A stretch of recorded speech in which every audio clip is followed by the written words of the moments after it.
All right, welcome back here. So you just came from the World Championship coverage. I also just came from Magic World Championship coverage, and he just came from playing in the World Championship. But we're here for Vintage Cube. This is the Magic Online Vintage Cube powered by Ultimate Guard. This is the live version.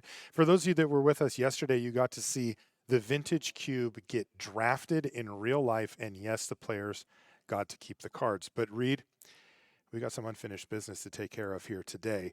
We didn't get to see them play out the matches yet. We don't know who won, and there's a lot on the line today. Reed, first off, there's this Yeah, I mean that's huge. What else? little something something right about here. Let me just put this right here. So the way this worked for those of you who are just joining us and weren't able to be with us yesterday is the players drafted 360 of the 540 cards in the cube because that's how cube works. So the question is, if they get to keep all the ones that they drafted, what happens to the rest? Why don't you tell them? Well, They're right here, by the way. yeah, the rest we've got the vault here with the 1/3 of the cube, 180 cards that were not randomly inserted into the booster packs. They are up for grabs. So this is the prize for the players. We're That's gonna right. we're gonna draft in order of placement. Everyone gets to pick their favorite card. At the end, when that's all through, winner gets the rest. That's right. So we're going to play out the matches right now. That will put everybody in a rank from 1 to 8. And what would you pick if you were the first pick out of this? Now, you said favorite cards. And I know what kind of cards you like, Reed. So we'll just go right past this page because these don't seem like very Reed Duke cards to me. Yeah, Let's maybe see. there's like a fatal push or Yeah, something yeah, at something towards the like back. that. Yeah. How about a daze? No, I Oh don't man, think you'd want that. actually, all these cards are beautiful. Honestly, Marshall, you're teasing me, but I mean, all of these cards are look at pretty this. cool. These are just gorgeous. So, yeah, so the winner is going to get pack one pick out of that, this, and all the rest after those 8 cards are picked. So there's a lot on the line here today, and we're going to find out who that's going to be today. So the first thing we're going to do, because it was a little hard to keep up yesterday with who had what, because in Yep. Rochester draft, it's like an arm goes in and there's just a pile going and This you is can't actually keep the up. part I'm most looking forward to. Yeah, I want to see what this is. So what we're going to do now is we're going to go over every pool, every player's pool, and then also the deck that they ended up building from that pool to kind of see how these came about. And this is, of course, an interesting draft situation because there were monetary considerations as well. No These doubt. weren't just I'm going to take the very best card from my deck like you might do in a normal cube draft because at the end of it, you give it back to your friend and you say thanks for the good times and you go home. Here they got to keep the card. So even if they opened up something that maybe wasn't on color for their deck, but it was really expensive or really valuable for their collection or whatever, they would have taken it. So we're going to start off with Luca, who Got some nice ones. Luca got the hookup. I mean, wow. And we'll see what the pool looks like from Luca here. Take a look. And yeah, there's some cards that jump out, Read. Primarily 3 pieces of power here. Yeah, specifically Time Walk and Ancestral Recall. I think you'd make a really compelling argument that these are just the two best cards in the cube. I mean, maybe the two best cards in Magic, and they go really well together. Luca got these two cards somewhat early in the draft, and then basically took a lot of pains to maximize them. So you see Spellseeker, you see some card filtering like Narset Part of Veil, Snapcaster Mage to get double duty out of them, and looks like he is going to be able to put together like a pretty nice blue-white mid-ranger control shell. Yeah, this to me is the front runner as far as card power level goes. When you pick up a Time Walk, then you start taking cards like Spellseeker because you're like, oh, I want to get my Time Walk, and then you get Swords to Plowshares, and then you also get Ancestral Recall, and you're like, oh, I've got Snapcaster Mage and Spellseeker and stuff like that to just flash all these things back or go dig them up out of my library. It's perfection, and this is the deck here for Luca. All right, so yeah, I see 17 lands, the Mox Jet, which we hardly even mentioned, Mana Vault, Black Splash for a couple extra removal spells, and the Scarab God. And yeah, I mean, I can see how if Luca has a reasonable draw, finds his Ancestral Recall, or can set up a Time Walk turn with a Planeswalker on the battlefield, I mean, it's gonna be lights out. Totally. And, I have to mention once again that the players were drafting for value and then they were also drafting to see, trying to make a deck. So I would assume that the average deck that we see here is of lower quality than the average one that you might draft on Magic Online. And It, this one looks better than the ones that I draft on yeah, Magic Online in some in ways. Luca's case, Marshall, I think that shines through in the land base, like a Mm. little sketchy 3 colors with only two Oh plain yeah. dual lands. So this is the power levels through the roof. He's just gonna be hoping that he can cast his spells on curve, and if he can, then I'm picking Luca to win a lot of these Definitely. games. Definitely good against creature decks too. You see the Toxic Deluge, Winds of Abandon as well. Okay, let's take a look at Daniel. And I will tell you also that Daniel, so we're going in order. So Luca's playing against Daniel. Okay. So there's a little, if you want to give, and that's the one that we're going to watch, I think, too. Yeah. So that's going to be one that if you have any matchup thoughts, we can see. This is the pool from Daniel. All right. So this is pretty interesting because I don't know what the finished product's going to look like. He has a few different sort of build around tracks that he could go down. Like, is he going to be splashing green for that Oath of Druids? That's the card that jumps out choosing to me. his creatures to facilitate that? Is he doing Lurrus Companion? My first instinct is maybe not quite enough cards that are going to meet the Lurrus restriction, but there's a lot of great stuff going on in this pool of cards, and let's see what Daniel made out of it. Yeah, I'm really curious to see how this deck panned out. Okay, looks like blue-black attempted reanimator of some sort. Maybe blue-black control? There's an Archon. There's no reanimation card there, right? So we're just hard casting Archon. You just got a grim it. You got a grim monolith. Is the dark ritual here? No dark ritual. It's just blue black control, which I like this archetype. I do too. Eight's a little on the expensive side even for a deck like this, but whatever. Yeah, I mean Daniel's just if he had the Time Walker, the Ancestral Recall to tie the room together, he would be right up there. I like what he's done. There's a grim monolith missing the high highs that Luca had. Yeah, that's right. This could be an interesting one though, for sure. Okay, let's take a look at our next player. This is Jesse Hampton. Jesse started things off, I remember, with the snuff out really early, but we both noted the blue, white, gold cards in Teferi, Hero of Dominaria and Fractured Identity that he took in later packs, and we're wondering where he'd end up. Reed, there's a lot of green cards there too. Like, what happened here? Yeah, he's got everything but red. He has he did do a pretty good job drafting dual lands, so it seems to me like he can make his Esper colors work pretty well. So I would be surprised if he just elects to skip the green and be almost like Daniel, just like a blue-black control. He has Exhume and Grizzlebrand and Frantic Search if he really wants to push that angle. It seems like maybe a tiny bit thin without having like the kind of Demonic Tutor, Vampiric Tutor type support cards. But yeah, I mean, we could just see another blue-black value deck. Ooh. All right. Wait, so is stand corrected? Bant?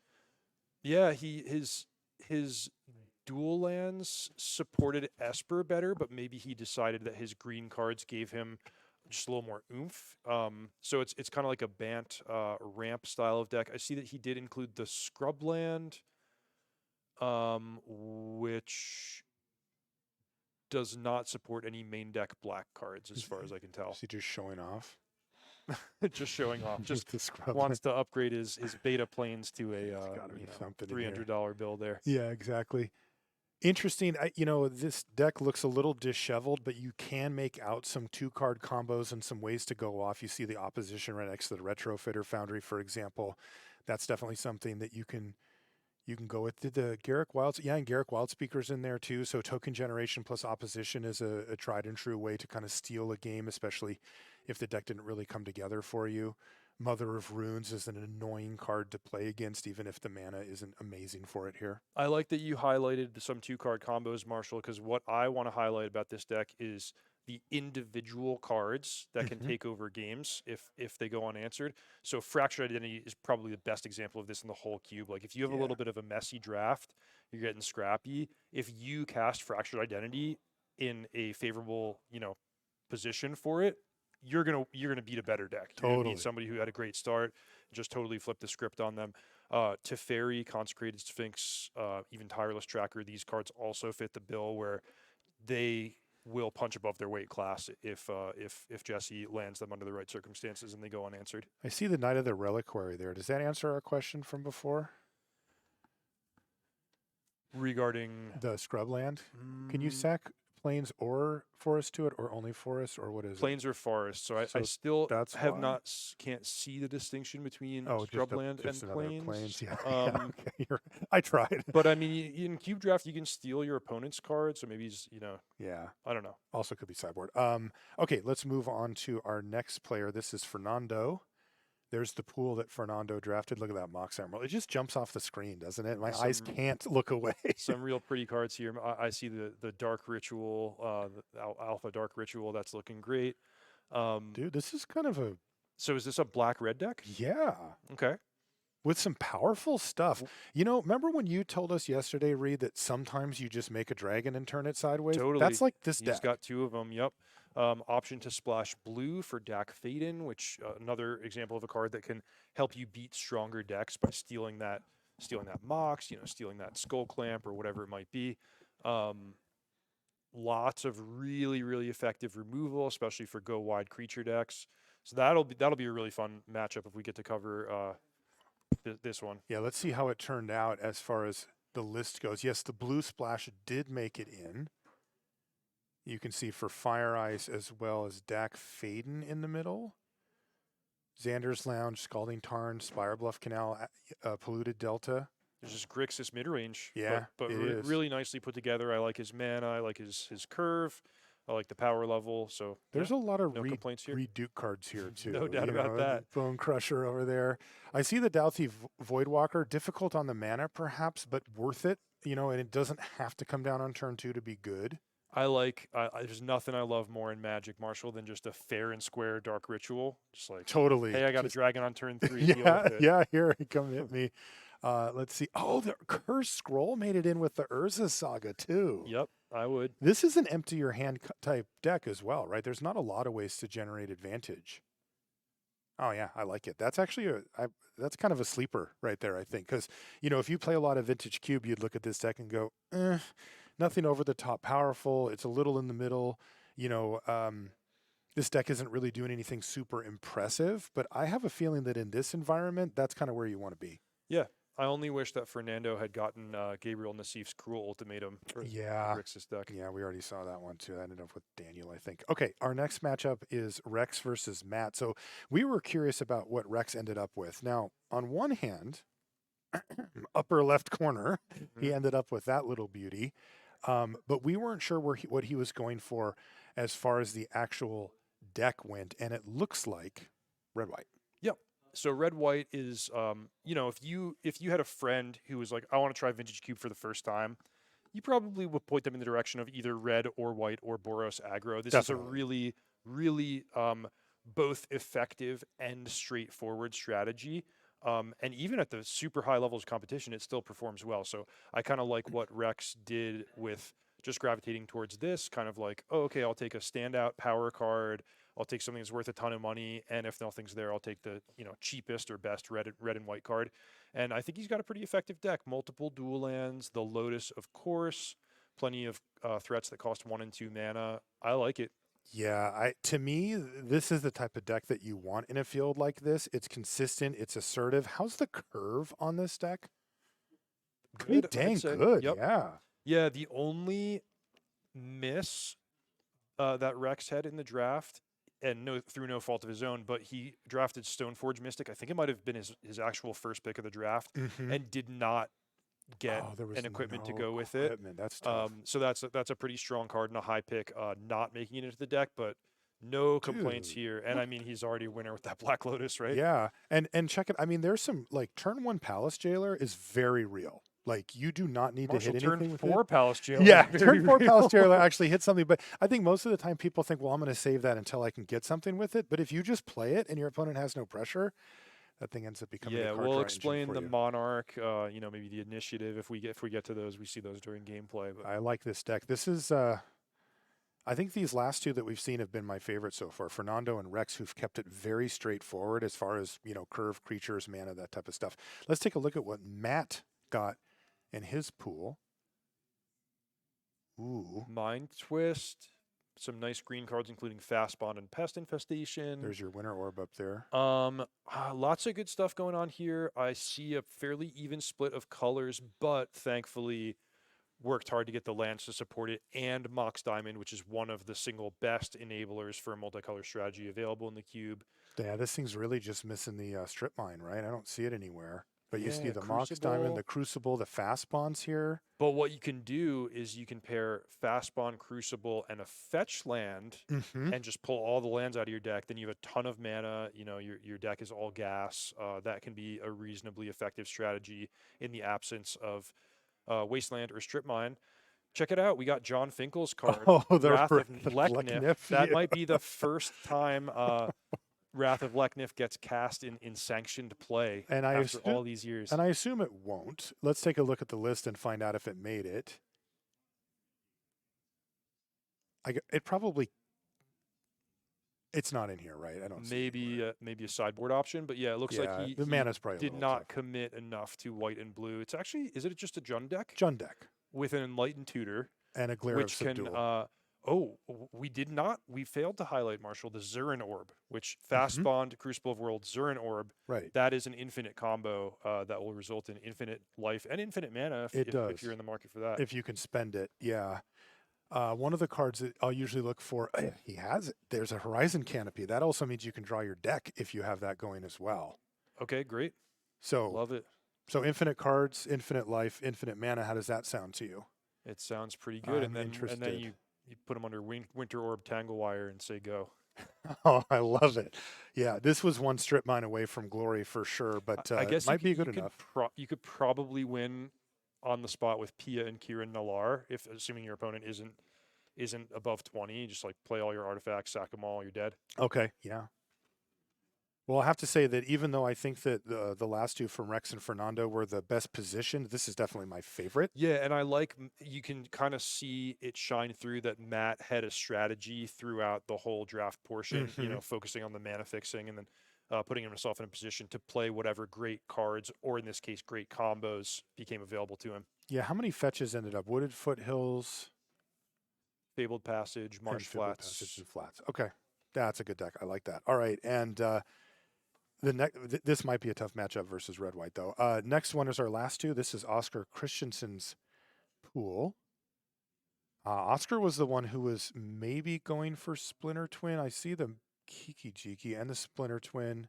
And yeah, and Kiki one Jiki, Deceiver. Splinter Twin, Deceiver Exarch, no Zealous Conscripts, right? Conscripts. That went elsewhere. So it looks to me like it could just be a plain blue-red deck. Option to splash Balance. white, well, really anything. But get a look at that Zerda, the Dawn Waker with Basalt Monolith. Okay. So that's an infinite mana combo. You can use that to power out Mindslaver. any number of those giant artifacts on the right side of your screen. There's also Caracas, which that is just one of the best cards in the cube. Yes. Based, purely on the number of legends that both players are going to have on the battlefield. So probably blue, red, white, a little Jeskai. I wouldn't be surprised if you're playing the Caracas anyway. You have a plateau and a fetch land. Maybe you get that balance in there. I could see it. Let's take a look. So Zerda is not the companion. Of course, I guess the Deceiver Exarch all on its own would disallow that. That Emery that we gave a little attention to yesterday, Mana Drain. I did not appreciate that one, but I love a deck like this with a Mana Drain, and the Mana Drain goes great with all the stuff that you already want for the Zerda Basalt Monolith combo. So Great. Two different ways to power out a giant Mirror Battle Sphere ahead of schedule. Okay, one more pool plus list here from Chris. There's the pool. This looks like the green deck, and we have Channel, we have Eureka, we have 3 Show and tell. Eldrazi Show and Titans. Wow, this one came together, this Marshall. Is not plain fair. Library of Alexandria, too, so that's another card that just can steal games. Yep. I like this one. Gaia's Cradle up there Oko as well. And Uro. It's very cool stuff here. Yeah, the Utopia Sprawl would much rather be a creature, but whatever.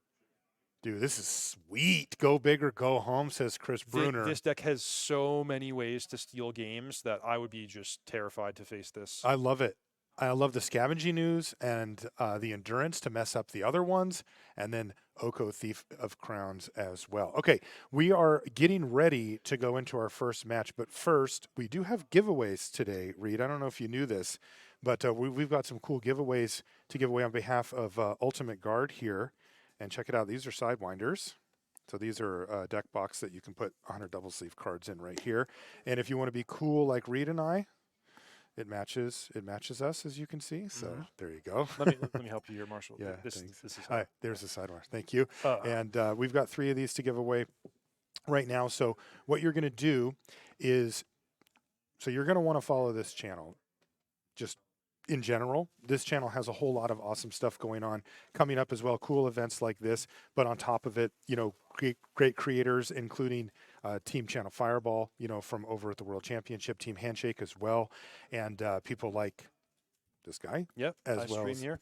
Luis Scott Vargas, MTG Goldfish, CGB, MTG Nerd Girl, and more coming in the future. So if you do, you can go in the chat right now, and you'll see the instructions on how to win this thing. And the winner will get these. Oh, did you throw an extra one in there, Reed? Yeah, Wow, there's you're one just more. giving it all These away. Sidewinder deck boxes, I used these all weekend at the World Championship, so this is the real deal. I mean, If you've ever had a chance to use an Ultimate Guard product before, they're just straight up the best in the biz. These are like the most premium materials. These things are awesome. So anyway, look for the instructions in the chat, and when you see them, you will have a chance to put a specific word, and then they'll do the thing. It will be, I believe, though, you have to follow the channel to get in there. So you should do that for sure. that's free though. It's not. Yeah, there it is. The only thing that's going to happen to Yeah, you you don't follow have the to channel subscribe. is you're going to get notified when somebody cool is streaming. That's right. That's not a big lift. So follow and then type in all caps VCL, and you'll be entered in there. And then Martin from Ultimate Guard will get a hold of the winner, and we'll announce it here when it comes up as well. So we're going to be doing a few more giveaways. These are the Sidewinders, but we've also got a couple of other cool things, including something you can only get here in Vegas, and you won't be able to get anywhere else. And we're going to give one of them away today. Okay, let's take a look at the bracket. This will show the overall structure of what we're doing today. Basically, the players are all going to get to play.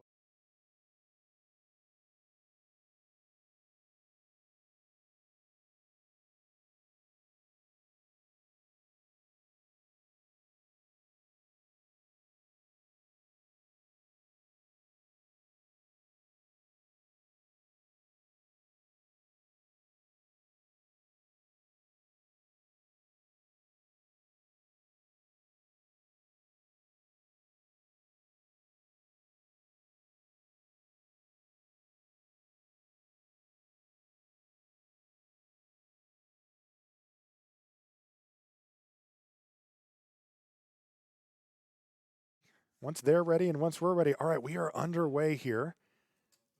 Luca, probably the favorite, right? Raw power levels just through the roof. He's my favorite. Yeah, I think that despite some really nice, well crafted decks out there in the field, I would just bet on the raw power of 3 power cards in Luca's deck. And it's not just, we're not talking 37 basic lands and 3 power cards. We're talking about Luca drafted to maximize these cards. So he has Spellseeker, he has additional card selection. He's going to see these in a disproportionate number of games. And when you draw them, you win a disproportionate amount of the time.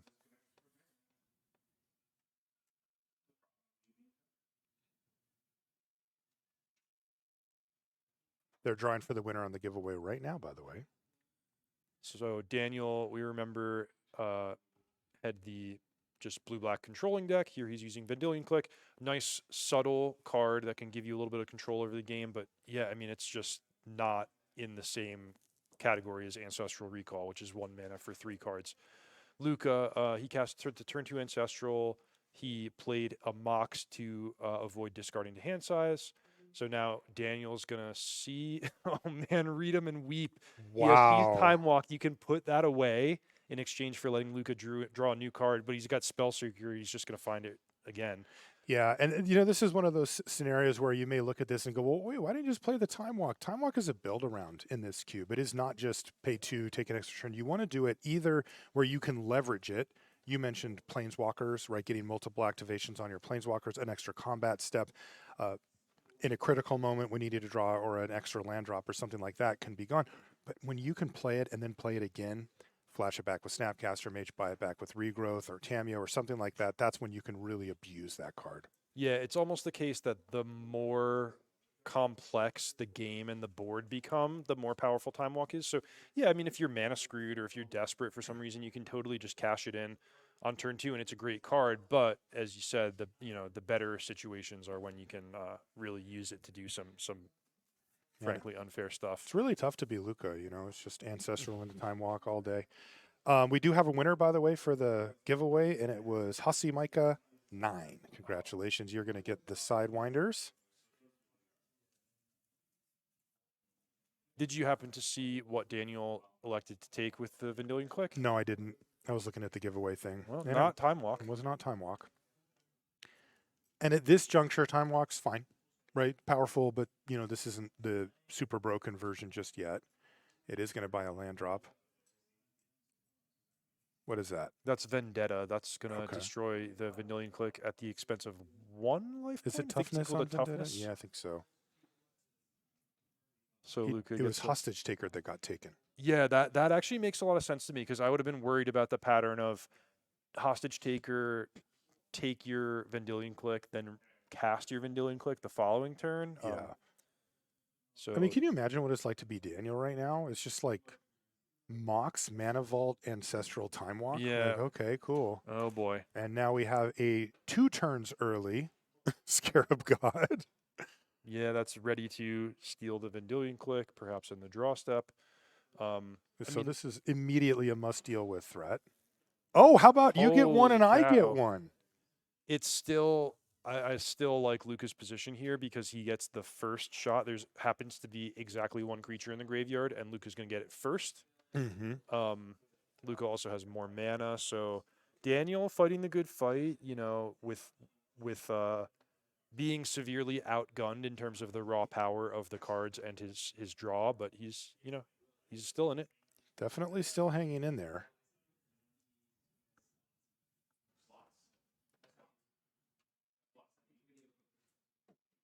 There is the weird Scarab God dance that happens if Luca decides not to main phase this, where the first person to fire off the activation usually gets it stolen from them. Right. Yeah. Definitely incentivized to just get the job done unless there's something so much better. I'm with you, Marshall. Based on the context of the game, it looks like it's totally appropriate and a great play to just get the Vendilion Click in the main phase. Oh, how about Spellseeker? Is there anything good left? Swords to Plowshares? Sure. That's good. That is very good.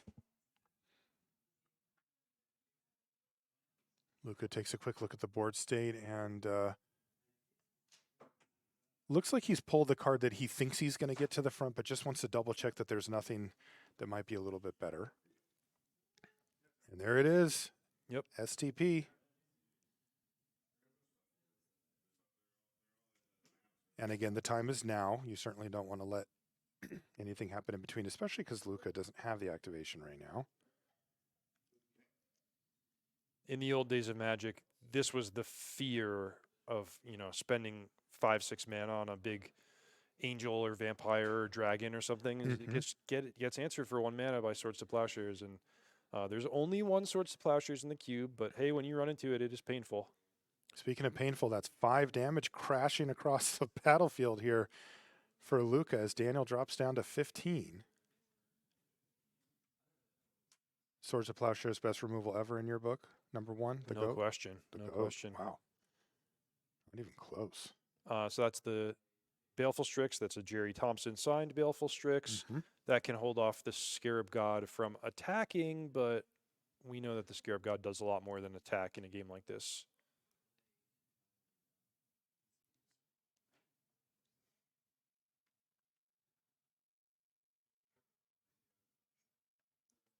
If I'm Luca here, I'm feeling no sense of urgency. I'm under no pressure. Daniel's not really threatening to, kill me or run away with the game, so I can kind of just sit back, leverage the resources that I have, use that Scarab God. Eventually, if you choose to fight through the death touch of Baleful Strix, you can return it. Remember, the Scarab God, when it's answered by Swords to Plowshares, it's gone for good, but if it dies through, we'll call them natural causes, it returns to your hand. Eventually. Spellseeker gets the chip in for 1. Daniel's It says he's at 20. He should be at 14 here, though. Well, he did get Swords to Plowshares. Oh, you're right. Mhm. So he should be at 19 here, not 14. Thank you. And we're going to go draw step Vendilion click the roundabout way. Yep. So Daniel being kind of precise here, the Vendilion click is exiled, and we're going to see if Ultimate Guard prepared the Vendilion click copy token in advance in anticipation of this exact play.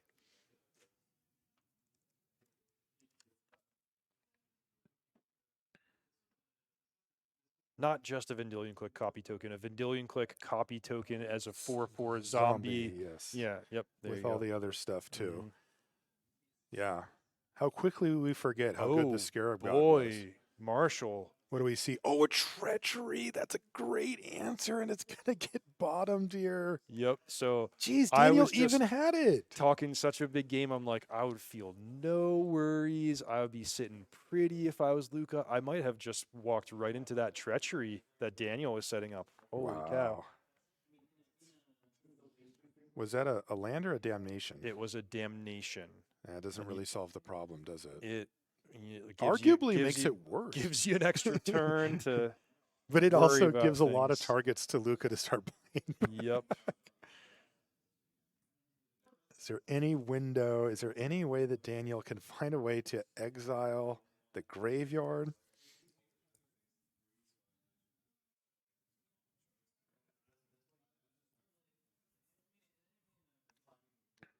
Well, Daniel's going to take his time here at least. So probably what Daniel wants to happen is that Scarab God is going to be on basically a full turn delay, because I think the way it works is at the end of turn. It's right. Yeah, Luca picks it up. Mm-hmm. But that was Daniel's turn. Yeah. So it'll be back right about now. So any way to find that treachery again, like a demonic tutor, vampiric tutor. I don't think Daniel had any cards like that. You could do it the classy way, crack a fetch and just top deck the thing. By the way, Reed, what do you think about the basics here? Oh, I was just going to comment. They're amazing. Thanks, they're mine. No, Yeah, they are. Come on. Yeah, Ryan said, "Hey, you want to bring them in? They might want to use them." I said, "Sure." Oh my goodness, Marshall, a My man of the basics are people. famous. Yeah. Yep. You got like a 100 set or something? No, I didn't get that many, but back in the day, I was at a local game store, and somebody had come in with one of those boxes of cards that like the game store gets once or twice ever, which is just like, my son used to have these, you know. Mm-hmm. And the guy was nice to the person and gave them, let's just say, approximating market value for the cards, you know, reasonable. Mm-hmm. But part of what they got was a shoebox that was mostly just basics. Mm-hmm. And I was like, hey, are you going to be selling those? And this is before they were like really expensive. Yeah, They were still something like $3 or something. they were yeah. 3 to 5, Mhm. you know, but for a basic, it was like, really? Those are free. And I just said, well, I'll take a bunch of them. And he's just like, sure, just pick what you want, $3 each or whatever. Great. And I just did. Mm-hmm. I drafted with them. Oh my gosh, Snapcaster Mage, really, Luca? Your choice, time. And time that's Ancestral exactly what Swords to Daniel Plowshares. says. I've seen enough. I like it. I mean, cool. Fight put up there by Daniel, trying to match up less powerful cards against more powerful cards. I mean, that's a huge skill of limited, both vintage cube and just traditional booster draft with the current set, right? Totally. Also, a good skill is to draft your best cards, play them. Yep. And then play them again. Yep. Maximize them. All in the same game. Mhm. Yeah, that is a good thing. So that's game number 1, going to Luca. Not super surprising, though. As things would have played out, he was actually kind of one away each time there. Getting the Scarab God down a turn, and then also getting rid of the treachery there. All right, let's take a look at the deck list real quick before we go into game number 2. So Daniel, he put that Spell Pierce to pretty good use in the Mhm. previous game. He has Counterspell. He has Wise Drafter's Will, which is Kai Buddha's invitational, his invitational wish list card that's also seeing the light of play for the first time here in the Vintage Cube live event. So that can counter a spell. So anyway, that's Daniel's task, right? Is he has to line up his slightly less powerful, less efficient cards and make them match up correctly against Luca's cards. It's a tall ask, it's a disadvantage, but he could win. Think about like I don't know what a good analogy is. It's Mm-hmm. one, a sword fight where somebody's got a suit of armor, the other guy doesn't. Right. But if you're just way better, if you make the Totally. moves, you bob and weave, you could hypothetically win. Yeah, a little bit of luck doesn't hurt Yep. there either. It kind of went the other way that first game. Sometimes I mean, I'm sure you've had this happen to you in the Vintage Cube read where you draft a deck with 2 or 3 power and you just don't find it very often. Sometimes it just doesn't pop up. Yep. I think Luca has done a pretty good job in minimizing the number of games that we'll see that Yeah. because he has additional blue card drawing. But you're absolutely right. I mean, we play the games because the cards come off in a random way. We talked about the shaky mana base. If Luca doesn't hit everything on time, it's definitely not a foregone conclusion. And outside of the power cards, the strength of Luca's deck is he has a lot of removal and a lot of board sweepers, a lot of ways to punish creatures, and that's not particularly effective in a blue control mirror. All right, we'll head right back down to the match in just a second here for game number 2 between Luca and Daniel. Daniel's going to be on the play here. Like you said, there's a few efficient cards there. The Spell Pierce could do serious work. We'll see if Luca wants to play around it and how much, if it's even there. Ooh, mulligan to 6 here from Daniel. Curious if, there's a mulligan from Luca. Both players. I wonder if you mulligan a little bit more aggressively if you're Luca, just because you have such incredible cards to hit. I think that's a real thing, Marshall. Like if you look at a marginal 7-card hand, I'm not saying you mulligan willy nilly, but if you're like, oh, this hand is flawed, I'm not loving it, that any hand with an island and ancestral recall is going to be better than a marginal 7 card without it. So Right. you can kind of use that as a tiebreaker. But here, Look at this is has struck as much fear in Magic players across the ages as Time Walk has. This is Pack Rat on turn 2, uncontested. Patrick Ratterson, if left unchecked, can win games against much, much better cards. The question is, does Luca have an answer? We know they exist in his deck. He has Swords to Plowshares if it comes on time. He has Toxic Deluge to clean things up a little bit later.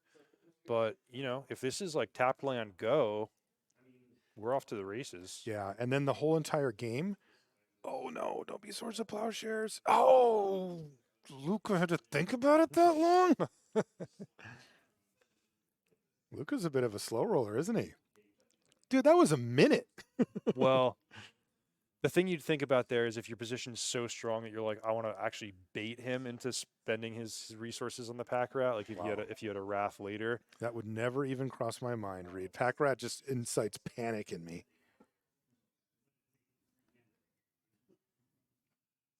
Okay, Narset Parter of Veils. A turn late here for the Baleful Strix, but still decent. Immediately gets activated as well. I have a feeling that Daniel's going to be unhappy when Luca reveals a card. You think so? What if Vendetta. it's Vendetta? Actually, that's as close to a brick as you could get. That First is... of all, it does not destroy black creatures, which the Baleful Strix is. Second of all, Luca doesn't have black mana. Wow. So we were wrong? Daniel's actually happy? I don't know if happy is the word. Well, you said he was going to be really upset, and I, be pretty thrilled at that point. Oh, and look at this. How about a little hand disruption? Okay, so Luca does have a swamp and a strip mine. Remember, the Pack Rat's exiled, so there's currently no... Oh, look, he did have Toxic Deluge. He was thinking about You're right. the bait and hook. See, that's why you're playing in the World Championship, Reed. Sees all the angles, and the swamp too. Okay. So are you more or less just forced to take the Deluge here? You are absolutely forced to take it. And for now, the other 2 cards do not have legal targets. So Luca's going to get a draw step and a Narset activation to find some Yeah. action. If he doesn't, he has no play. And that's a big attack there. You know, that Baleful Strix means that the Narset Parter of Veils, if Luca wants to cash it in, it will be gone. Where sometimes you go minus minus, but if it stays on the battlefield, it can be a major annoyance for the opponent. Well, there's mana. That is not a relevant play based on what we know of. So, Yep. I mean, for now, Daniel's chipping in for 2. It's not necessarily an urgent situation for Luca, but when you go into a matchup, you've mulliganed, you're outgunned. You know your opponent's 3 power cards to your 0. You're pretty happy to fight to this position, right? Definitely. I wonder what would be the big play that Daniel could make to try to really, like, right now, okay, we're chipping in for 2. We've neutralized threats. We're not facing anything crazy right now. But Daniel does need to do one, a planeswalker. He needs something to put him over the top. I wouldn't be shocked if Luca elected to strip mine the swamp on Daniel's side. Mm-hmm. And there he goes, strip the swamp. So that's only 3 islands left. What do you think of Mana Vault in Luca's deck? Medium. Yeah, I would consider, especially with the colored mana issues, just choosing to play another basic land over it. Oh, there you go. That's a good use for it. Holy cow. Wow, that's a blowout. Yeah. Yikes. That's the Restoration one Angel. that's the one unknown draw step too. Remember Daniel saw Luca's hand last so turn. rough. Man, Daniel is not running very well here. No. Oh, that's a beat. Restoration Angel. The only good news for Daniel is that it didn't get to blink anything for value, but it did gobble up a Mesmeric Fiend.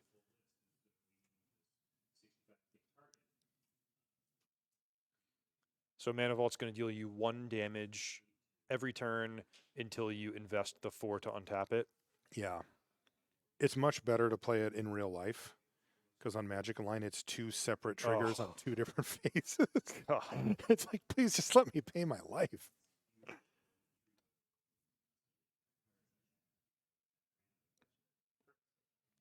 All right, well, Luca likes the look of the race situation here as he's chunking in there for 3, so that'll probably hold the Baleful Strix back.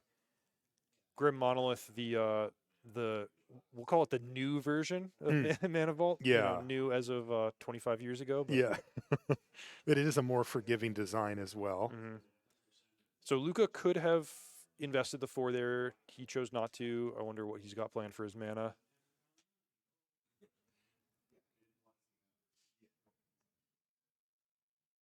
Still got 5 cards in hand. We haven't seen any power yet from Luca. So let's talk about both players have an artifact that produces 3 mana. We said in Luca's deck, mixed bag. He has demanding color requirements. The Mana Vault could, that damage could add up in the course of a long control mirror match type game. Daniel, if you'll remember, he had stuff like Grave Titan, Massacre Worm, and Archon of Cruelty with the intent to just cast them from his hand, Mm-hmm. So the Grim Monolith is actually put to a fairly specific use in Daniel's deck. That's right. Yeah, I like it much better over there. So he could be 1 swamp away from Archon of Cruelty, right? Black 6. Yep. Reanimate the Restoration Angel. Not amazing. Yeah. This is a play just to keep a board state and a game plan kind of moving in a direction. But, oftentimes Reanimate puts a huge impact on the game. And in this case, it's just a Restoration Angel. Wow, another island. Maybe I should have brought more swamps for it. He ran out. I had like 15 or something. All right, Okay. Finally, it's going to pay the piper here. Yep. So Luca chose to just go for the biggest creature there, the Restoration Angel. He could have, in theory, gone after Daniel's Graveyard, either the Baleful Strix to get a little more, card velocity going, or the Mesmeric Fiend if he was worried about Daniel trying to set up something huge like that Archon. There's a little bit of an extra worry against a blue deck if you pick up your opponent's creature with Reanimate and then they somehow bounce it. I know Daniel has Otawara in his deck. That could be tricky. Oh, is that the Wise Drafter's will? It sure is. Luca's getting a read. Are you able to quote this one? Yeah, I think so. I think it's you can look at their hand, and then you can pay blue and sack it to counter a spell, and blue sack it to draw a card. Yep, that's exactly right. This is, by the way, a card that Kai Buddha designed back in the day. It's in Mystery Boosters 2, which isn't out yet. This is actually the only copy out in the wild as of now. Yeah, so I mean, we talk about all of the obvious, super expensive, super collectible cards that these players got, but that's one of one. Wise Drafters will, it's a unique card signed by Kai. Super cool. Yeah, I mean, I'm not gonna presume to put a monetary value on it, but I would be really, really happy and proud to have something like that in my collection. Yeah, seriously. Is that because Kai Buddha top 8 of the World Championship? Is that why you want that He card? did. Or Kai has made the top 8 of a Pro Tour in 4 different decades. it's incredible. The other players tomorrow have to be nervous too, because generally speaking, when Sunday comes around and Kai's there, it doesn't go very well for everybody else. So you'll be doing coverage tomorrow, right, Marshall? Yep. It's going to be exciting. I mean, we I'm have excited.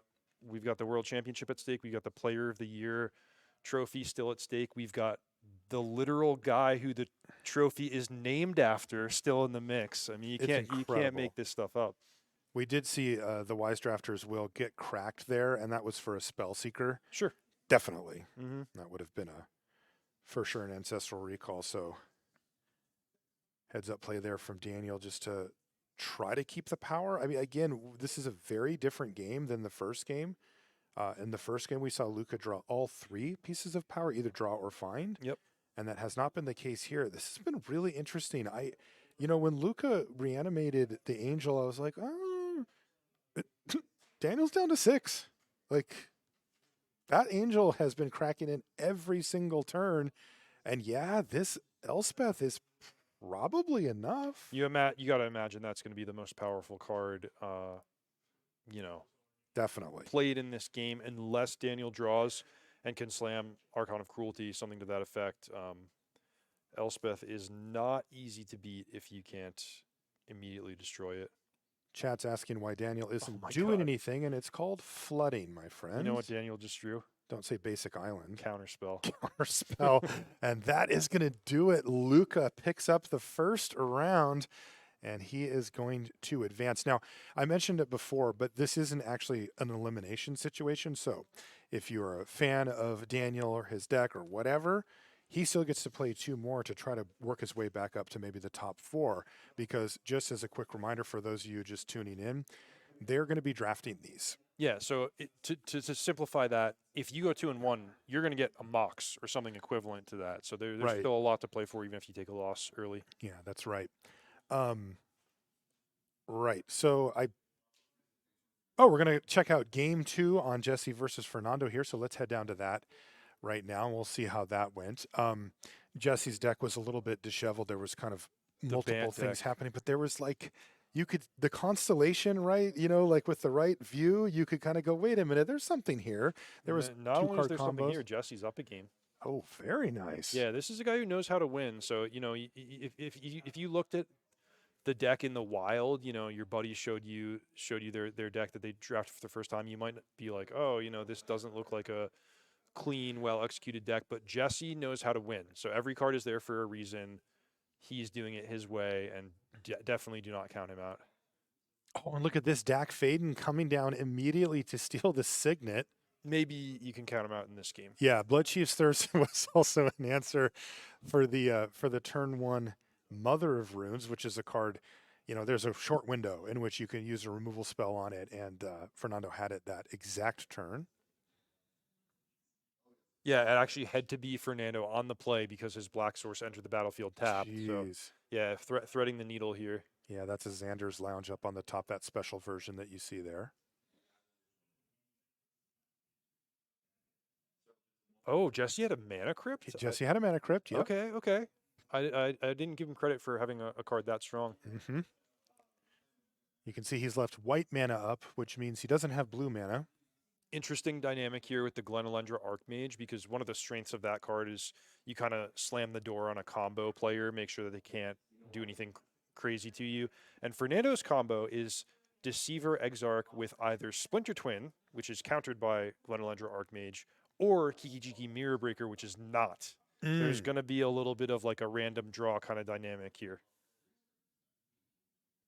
Dragon. Right. It wasn't it Oscar that ended up with the combos? You're right. You're Yeah, right. Thank yeah. you for correcting me there, Marshall. I got confused looking No at the worries. decks. Yeah, this is the double Fernando dragon is deck. the Grixis midrange. Yep. Totally. This is the one that's just like, I'm going to curve into a dragon and see if it's enough. Is it triple dragon somehow? Because so there was Glorybringer, this guy, what else? I thought I saw a Thunder Hellkite in You just in have the list, all but of the dragons? maybe I was just That's incredible. maybe I saw the Goldspan as a Thunder Maw or something to that effect. Yeah, I don't remember, but I wouldn't be shocked if that were the case. I mean, if you're in the market for those two, you probably want the third one as well. I do not think I've ever seen someone make the play of attack with Goldspan Dragon, sack the treasure, play a Dauthi Voidwalker. No, I've never seen that either, but it was pretty great. We're going to see Impulse here from Hampton. He's got a lot of work to do to come back from this mess. The Dak Faden's still rolling along. The Goldspan already attacked and produced mana and made a Dauthi Voidwalker. The Voidwalker also just hits hard. There was a time, Marshall, when I would have put Dak Faden in like my top, I don't know, 30 or 40 cards in the cube. Dude, me too. Super powerful. And this is exactly what you want it to do in the game. It comes down on an empty board. You steal your opponent's mana artifact. Then when you untap, you get to smooth your draw and find ways to leverage that extra mana. And that is just what Fernando has done. You see Glenalendra doing good work here, though, taking down Dak Faden, although, as you said, the damage perhaps already done there. You see the Impulse with that counter on it, by the way. That's because of the Dauthi Voidwalker. Fernando can sacrifice it to cast any of the cards that have that counter on it that get exiled. There's the double treasure. But more importantly, 7 damage. Yep, that's half of Jesse's life total here. Just bang.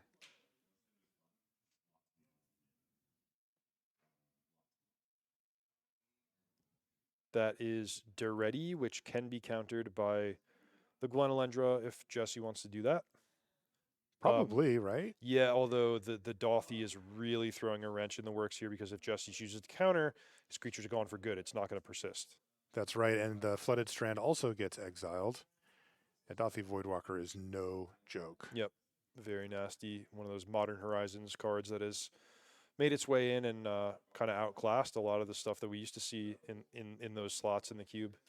Fernando is Fer MTG, FERR and or FER MG, and let's just say he's not going to forget the trigger. I don't think. No.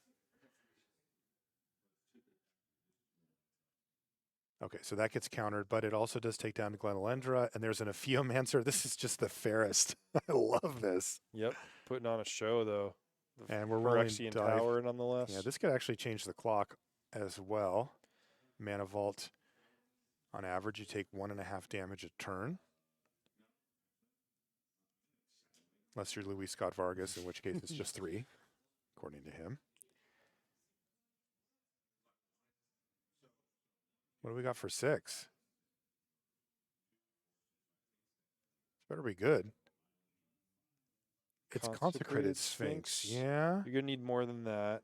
Mike Turian signed. Like Jesse is dead on the board if Fernando just chooses to attack with all his creatures and doesn't fear that open scrubland from Jesse. Yeah. Scrubland, Marshall. That could be any anything. Card could of be anything. 2 different colors. Could be. Although we know, I think that there's not a black card. But actually, I don't know what the rules are in terms of the players receiving one another's pools. But Jesse could be thinking, hey, if they know the cards in my pool, but not what I've put in my main deck, then the Scrubland's going to make them sweat. Because we talked about how Jesse did have the option to just play black as a main color in his deck. Well, that was, by the way, a die roll for the game. But Jesse won it. Yep, so Fernando did not go for a lethal attack there. He would have had to risk his Goldspan Dragon being eaten by the larger Sphinx. But Fernando has enough pressure to just wait a turn, plus could have just won the die roll there. And, Jesse's got to kill like 3 threats and gain a heck of a lot of life over the course of the next 2 to 3 turns to have a way out. Yeah, just be careful with the way to turn concept against Consecrated Sphinx because Jesse's drawing 3 cards per turn. He's a player in a deck that can leverage that pretty effectively. Not this time. Definitely. And so nothing there for Jesse Hampton. So that is going to be Fernando Garcia evening things up at 1 game apiece between these two, which means we're going to go right into game number 3. Yeah, so let's see it. Let's jump right in there, and we'll see if it's going to be Jesse Hampton or if it's going to be Fernando who's going to pick up that critical first game win. Again, I guess it's Mox Sapphire's the best card left. Yep. And in order to get the Mox Sapphire, which is what I assume the person will take, though they have a lot of good options here, you got to win all your matches. You do not have to win all your matches to win a Mox, necessarily. Jesse mulligans on the play. By the way, we are going to show that. We're going to have the winner come in and we're going to have a quick chat with them, and they're going to get to pick their card, and then we'll see what everybody else picks before we sign off for the day. So if you're interested in seeing that, stick around even after the tournament's over. This is only our opening round. We've got the quarters, the semis, and we'll be with you all the way through the finals today. Jesse's down to 5. He can't be happy with this start. He does not have an Ancestral Recall to recoup the card disadvantage. Is this the second mulligan? Yes. Oh. Fernando's got to be like, yes, this is what I needed to see. Also, this is kind of that classic thing, Reed, when you take either an aggressive or just any kind of assertive damage deck into a tournament, that when your opponents stumble on mulligans like this or lands and you've gone a little more conservative with your mana base, admittedly he did splash blue here as well, but it's mostly black and red cards and most of them turn sideways, you can really scoop up some equity by just being the player who got to play their cards. That's it. Yeah, definitely. Magic is a game where we tend to envision in our heads the games where both players have really good draws and they're doing what they want to do on each and every turn. But remember, that's only kind of a narrow band of the actual way games play out. And if you can be the one who's capturing the equity of extra consistency or the ability to punish an opponent who takes a mulligan or misses a land drop, that helps you win a lot more games than you normally would. So Jesse has kept, he's already picked one card that is for sure going to go to the bottom, but on a mulligan to 5, he's got to select another one here. Try to decide what he can get away with. It's that second mulligan, Marshall. When you mulligan once, you got 6 cards. You're like, all right, I'll put my worst or my most expensive card on the bottom. But when you're sitting there trying to decide 2 to put back, you're like, man, I do not have a lot to work with. I got to make this count. Totally. Good mana here to start with, though. You see the Tundra after the Forest and the Signet. Grim Lavamancer, Bash.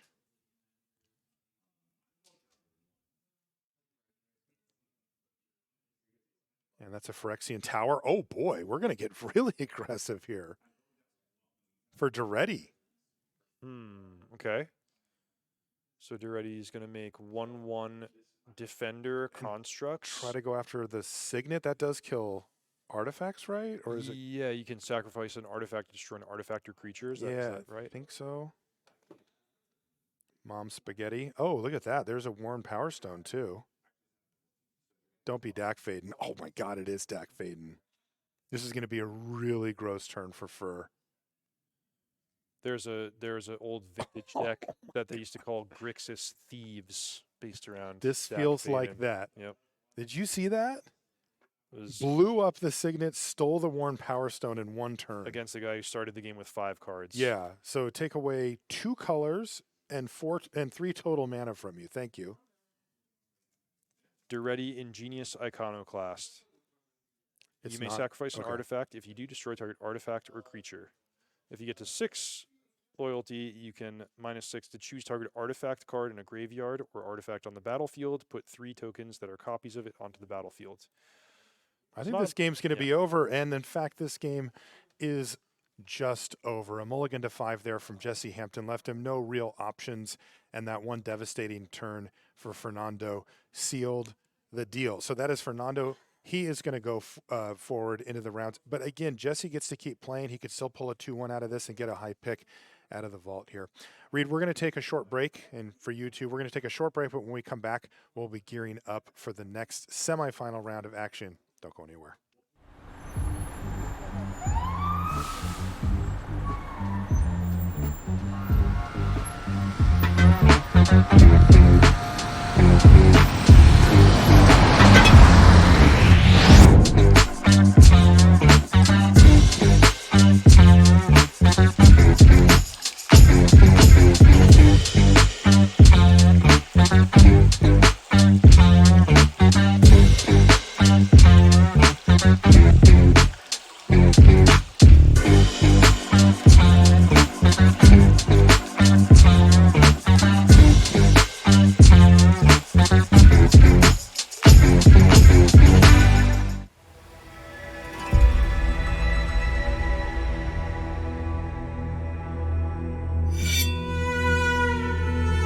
旅の始まりは常に道への一歩である。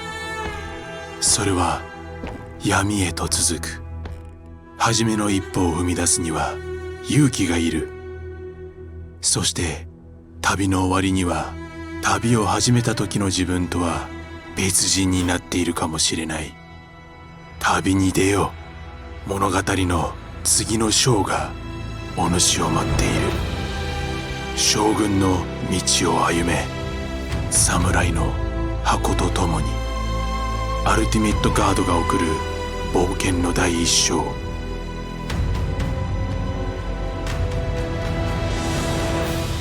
刀将軍の道、近日発売。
Welcome back to coverage here of the Magic Online Vintage Cube Live, powered by Ultimate Guard. Take a look at this. I'll tell you about it in just a minute. If you're just joining us, or if you need to get caught up really quickly, we're just about to head into round number 2 of 3. The players drafted their decks yesterday.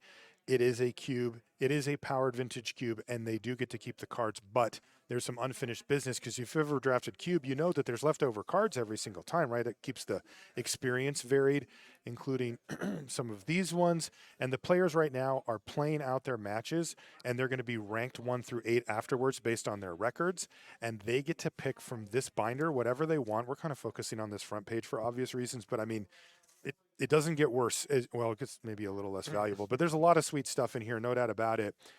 Oh man, I want that upheaval. Oh, Drifter. And so if you finish first in this, you get this trophy. You get pack one, pick one out of this. They're going to do 8 picks, and then the winner gets whatever is left in this as well. That's 172 additional cards that they get to add to their collection. And we're going to watch that in just a minute. Before we do, though, we want to encourage you to follow the channel. You don't have to subscribe. It's okay. But if you follow, that will get you notifications for whenever this channel goes live, and it has some of the best Magic content creators associated with the channel, including the teams from Team Channel Fireball and Team Handshake, who have been playing at the Pro Tours and the World Championship earlier today. Popular streamers like Reed Duke, Luis Scott Vargas, MTG Nerdgirl, MTG Goldfish, CGB, they all stream here as well, so you're going to want to follow. Also, we're going to do a giveaway. But in order to put your name in for the giveaway, or it's actually just the code, it's VCL, you have to be a follower of the channel as well. And what we're giving away this time is this playmat. Now, this is a MagicCon Vegas exclusive playmat for Ultimate Guard, and it has, do you remember? Aminatu, the Veil Piercer. Oh, she's so good. This might- is why he's so good. You might also know her from Aminatu's Augury. Ah, I might.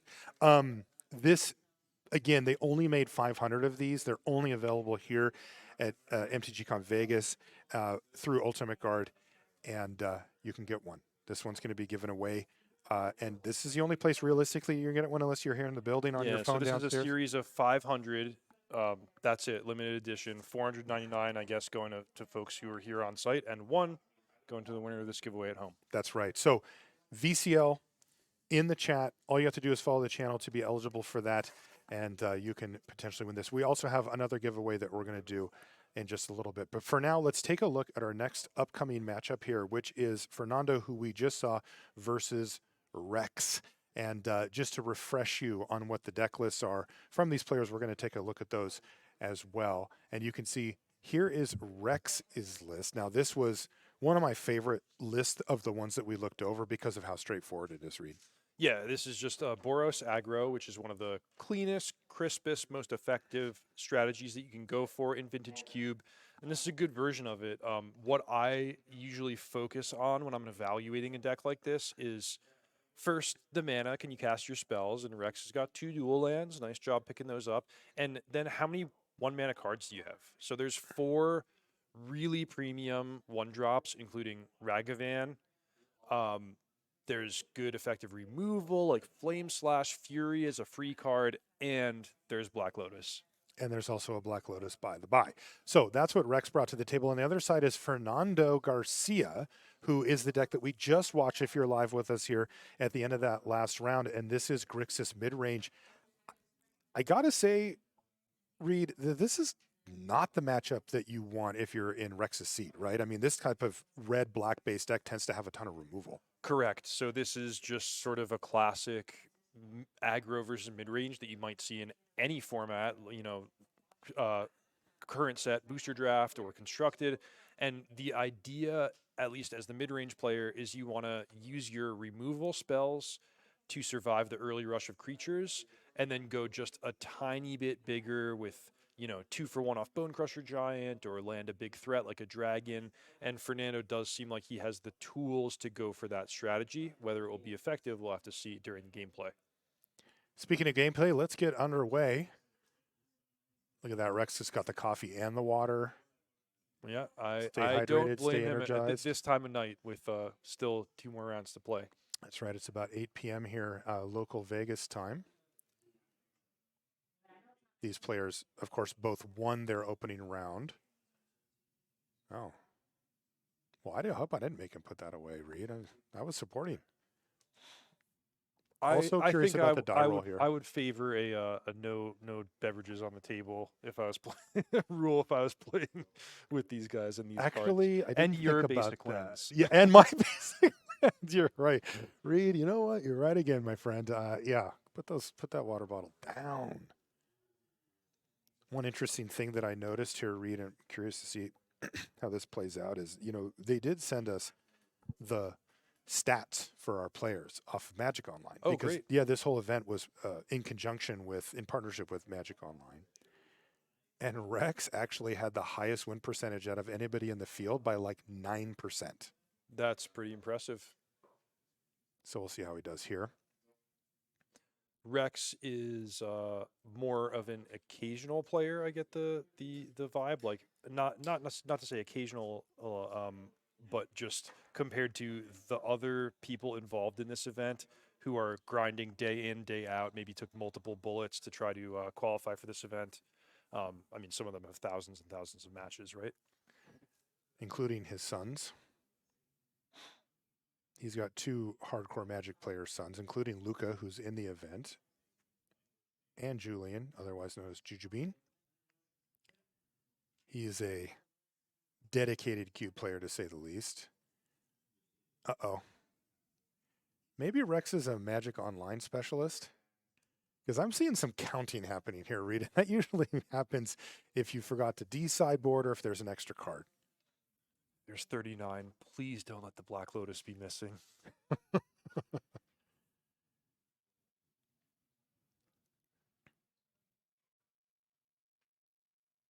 So Rex is talking to the judge here just to clarify what happens. Usually, well, it can depend. So what's your read on this? That they found a card that was supposed to be in the deck? Yes. Okay, gotcha. That is exactly what I'm seeing here. It would be highly unlikely that there would be an extra card. It would almost for sure be that there was something missing. And then it gets a little hairy because, it means you presented a deck that's 39 cards. That's not legal. Something has to happen to remedy that, blah, blah, blah. But it is a little difficult because, we don't have audio in our ear about what's going on there.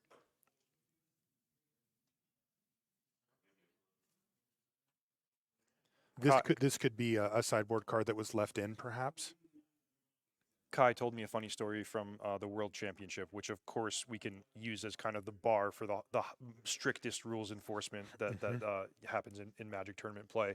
But Kai got a deck check and he had forgotten to de-sideboard a card in his draft deck from the previous match. So the judge issues him a game loss penalty, and Kai, being the experienced player, he's like, all right, I made a mistake, got to take my lumps, right? So they start what's now game 2, and they're on like turn 4 or 5, and the judge comes back and he's like, sorry guys, I made a mistake. That's actually not the rule anymore. No game loss. So then Kai was like, okay, now I have one to give, and he ended up winning the match 2-0. So it didn't determine the outcome, but it was both a hilarious story and that's really funny. Kind of, reassuring, I would say, that they're no longer quite as draconian with the rules enforcement over like little harmless mistakes that they once were in tournament Magic. Yeah, that balance is difficult to find. You don't want to open the door for people to take advantage, but you don't want to overly punish people who are not making mistakes like that.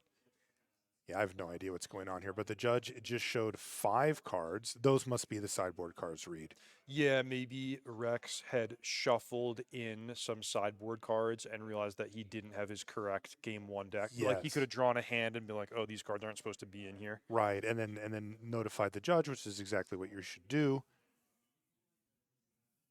I'm assuming, though, that there would be a penalty for that at some type of mulligan or game situation associated with Rex it. was already mulliganing, so I would presume that mulligan will be, honored, so to speak, and that he won't get to start the game with 7 cards. But I think, that's a reasonably fair solution to this. We also do see this sometimes from players who primarily play online. Sure. Handling cards, decks, and stuff is actually quite a bit different. It takes some getting used to. There is definitely a bit of a physical dexterity and getting used to the mechanics element of paper play, especially when you're doing a bunch of fiddly stuff with dice and tokens and, going into my deck box. And yeah, so it's not, we take it for granted, those of us that play so much, but it's not trivially easy. Okay, we are underway, though. There's Xander's Lounge to kick it off for Fernando and a Plains to start off. Is there a 1-drop now for Rex? There is a 0 drop. Uh-oh. The 0 drop? The 0 drop. Oh, God, what is he going to do with it? Oh, there it is. Black Lotus on the table, baby. That's how you Call the start it game. off. It's over. Extend the hand, Fernando. We don't even need to finish. And he's going to go with a Flicker Wisp. He could flicker his land for a little bit of value. That does not go back to your hand, though, Rex, so careful. There you go. That is a good, powerful play, resulting in a 3/1 evasion creature on the first turn. It is about the most modest you would expect from a Black Lotus start. Think I would be relieved if I was Fernando at this point. Yep. And look at this. He's got the Dothy Voidwalker here on turn 2. Yeah, so he answers in kind with his own 3-power evasion creature. Rex has to read it. There's not a lot of good news on that one, Rex. I think you're going to like the good news is it can't block, I guess. So there is a little good news, yeah. And let's get the beat down commencing, says Rex. So he's going to chip in with Flicker Wisp here.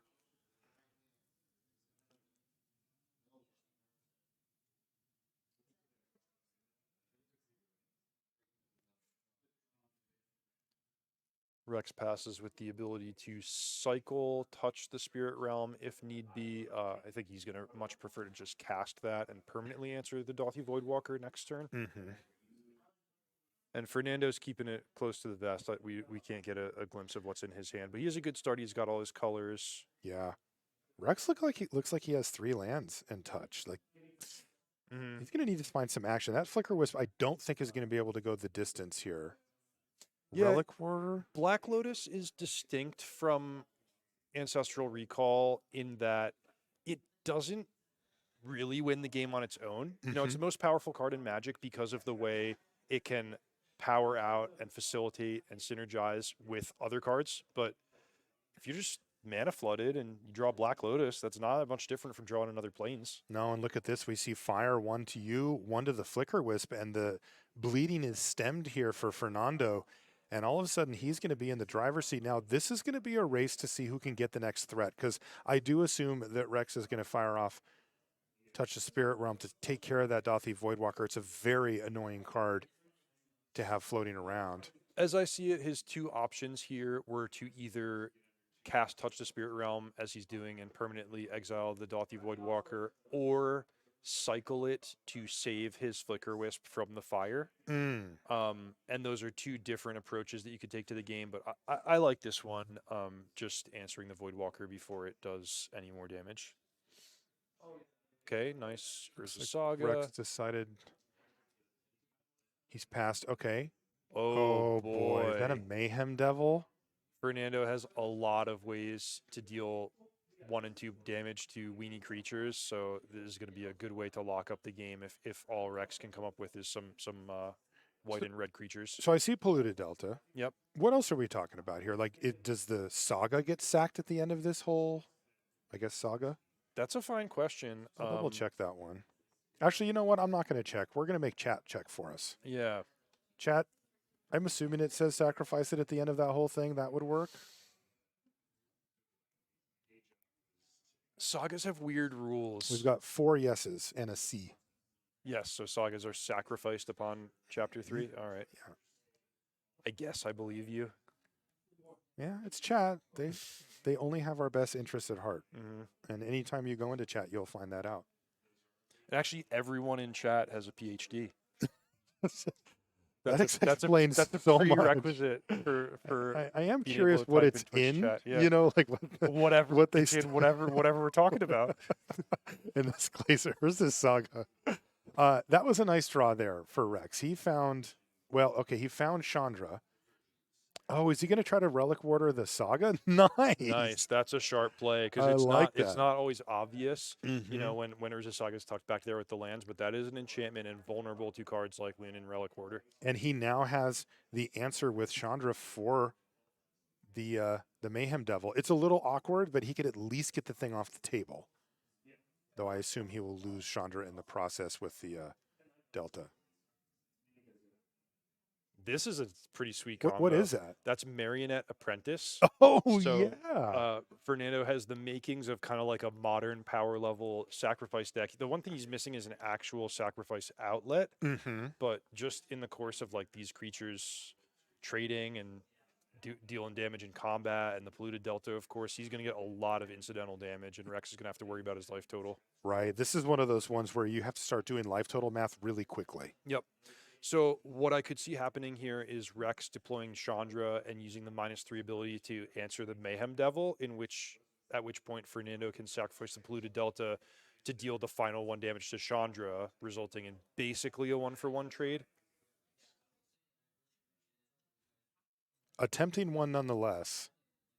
Mayhem Devil is a major problem. Yeah. Fernando's like, bro, I know what it does. The question is, what are you going to do with it? Looks good. Yep. I like the play here from Rex.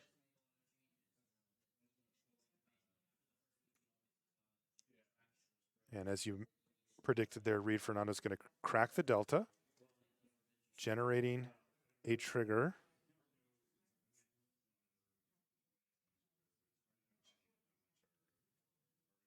Rex doing a lot of card reading here. I want to raise back up a card that you highlighted when we were going over the decks, Marshall. It's Cursed Scroll, and that can be found off of Urza Saga Chapter 3 if it should come to pass that we get that far. But that is like kind of a quintessential nightmare card for a white weenie deck. I mean, it used to get played to punish these decks and to get through creatures that had protection from various colors. So if we see that one deployed in a low resource situation, it's going to be really effective for Fernando. And speaking of, there's Blood Chief's Thirst to take out the Relic Warder and get that Urza Saga going again. Yep. Tick-tock. Fernando's very much in the driver's seat.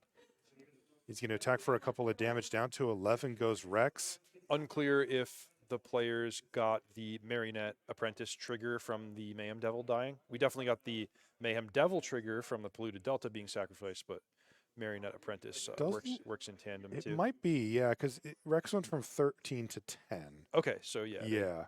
Might have just been a little late. Correct. And Marionette Apprentice only counts your own creatures, so it did not trigger off of the Land and Relic Order dying. Mm-hmm. Chip, chip. And as you see, that Saga's up to 2 now.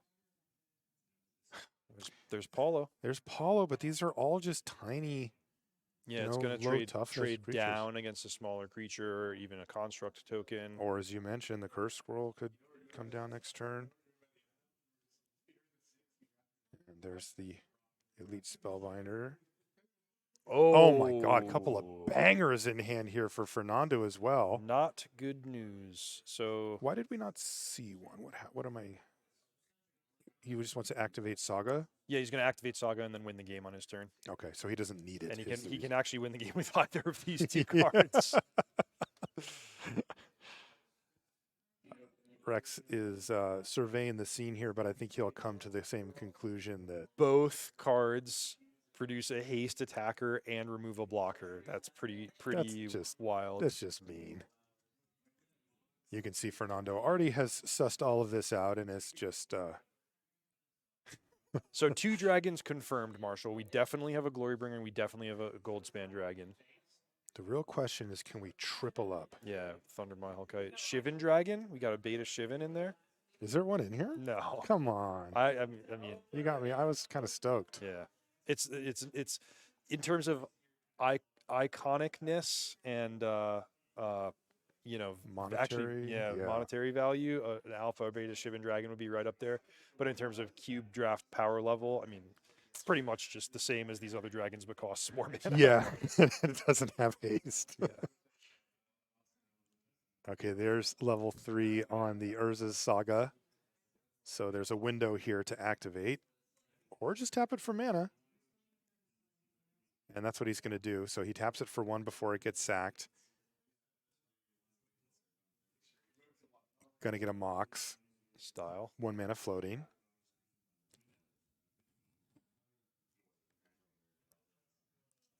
Chat says they've always wanted an alpha Shivan Dragon. Yeah, don't we all? You and me both, Chief. This game's over. Yeah, it is Extraordinarily over. I guess it's gonna be 7 damage. Exert. No, the construct. That's not a 1/1 token. That's a construct. That's a 3/3. So yeah, Yeah. plenty. So that's going to be game number 1 going to Fernando Garcia as he kind of cleans up the mess. And, you know, as we mentioned, Reed, that's how this plays out sometimes, right? This was very much aggro-ish versus mid-range-ish. And being a step slower and being the one that has all the answers, that's where you want to be. The key there was the Black Lotus turn. In that particular hand, what it delivered was a nice creature, a hard-hitting creature, you know, Flicker Wisp 3/1 evasion. But what would have made the difference is if Rex had been able to deploy something with that kind of snowball-y quality, like a Planeswalker, like a Palace Jailer, then Fernando would have been in a position where he can't just undo the damage by 1-for-1 removal. So, yeah, I think that's going to be the key is if Rex can get some actually sticky threats like that. Yeah, because turn 1 Lotus wasn't enough this time. Let's head down to game number 2 and see how things proceed. Voidwalker looks like we're already on the battlefield underway. again, but Rex with a really, really nice start actually on his own side. Oh, there's a Lotus boy. off the top. It's a slightly pricier Lotus, but it's a Lotus nonetheless. Can we just tune into every game the moment that Black Lotus is drawn? So far, we're 2 for 2. So this is exactly what I was talking about, Marshall. If he's able to deploy Chandra, clean the board, and then just leverage his creatures, I think that's going to be a much superior position for him. And he can't quite, right? I guess with a land drop he could. Well, with the Lotus he can.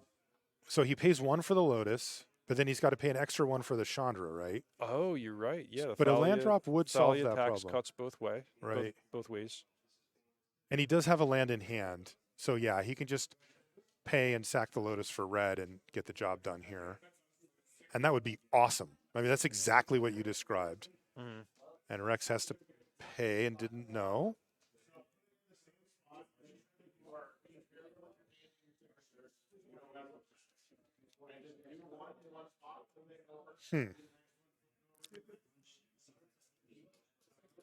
So now you can sack the Lotus, tap both lands, get Chandra, minus Chandra on the Voidwalker, crash in for 3, and have a Planeswalker and 2 creatures versus an empty board.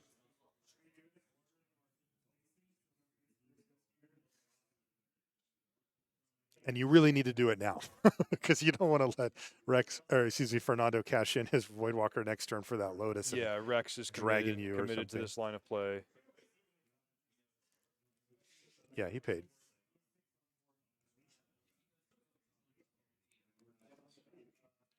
And just turn that dice to a 1.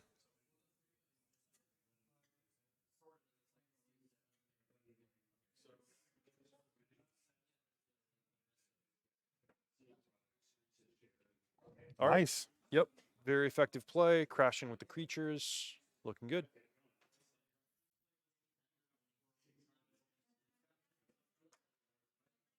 This is a perfect start for Rex.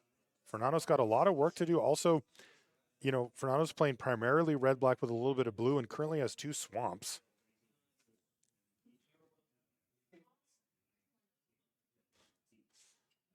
Lotus is a heck of a card, Reed. Yeah. Even through your own Thalia. It's funny because it's like you only got to play a 4-drop on turn 3, but when both players are like oppressed and smothered by the Thalia attacks, I mean that's the difference. And this is exactly what you described in between games there. Now it's Chandra. That isn't a Flicker Wisp. That isn't just some creature that can turn sideways. That thing is going to generate advantage, damage, mana, whatever over the course of the next multiple turns if it's not dealt with. One of the best cards Fernando could have here would be that Fire Ice. kill Chandra plus one of the creatures. That could get him back in it. Wow, Mountain Fire Ice. That would be incredible.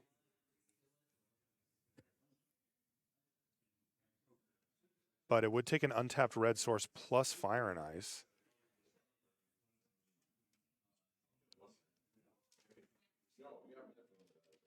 I kind of feel like if Fernando had those two cards, we probably would have seen them. Yeah, I think he's probably This just is thinking, Xander's Lounge. you know, usually it's like if you have a great play, you get to it pretty quickly. Instead, what these players, when you see them deep in the tank, it's often like, what can I do 2 turns from now? What can I do 3 turns from now to get back into this? The long-term planning, which can be really tricky. Touch the Spirit Realm was the draw step there for Rex. So Rex's hand is Plains, Touch the Spirit Realm, which is great to be ready for Fernando's next play, and then Wedding Announcement, which could be a good play, but this looks even better to play the Elite Spellbinder. Yeah, so that was a Chandra activation first, and it revealed the goodness. I mean, that's just devastating, right? Like, yeah, whatever Fernando was hoping to set up to get himself out of this mess, Rex now has the ability to take it away. and our read on the situation is that he decided to take a turn off. Oh, he had the Fire Ice, but not the red source. Red. So what was he thinking about? Maybe getting Bitter Blossom down with his ritual? He could have gotten Bitter Blossom down either by playing Phyrexian Tower, but that would mean another turn of not guaranteeing himself red mana. He also could have gotten it down by cashing in Dark Ritual. Well, it's the same thing as the Lotus turn, where if the Dark Ritual and the Meat Hooker are both taxed, it's really hard to get any traction. Yeah, so maybe trying to set up for it this turn. Yeah, but this is a pretty decent spot, actually, for Fernando, because if Rex does not take the Meat Hook Massacre, that can clean up all the creatures. And if he does take the Meat Hook Massacre, then Fernando is unlocked on these red spells, maybe to fire the Chandra or fire away 2 creatures and try to claw back. So Fernando has the tools. The question in this game is going to be, does he have enough time to actually use them all?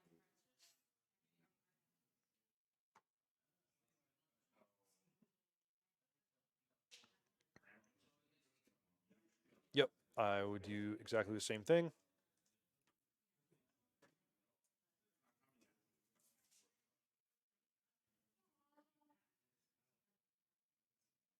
So that Meat Hook Massacre is going to cost you 6 mana to Meat Hook for 1 through the Spellbinder and the Thalia. Oh, I love this too, getting the nice level counter. So if Rex can level that to a 3/3, then it will dodge a lot of the red and black based removal that we saw.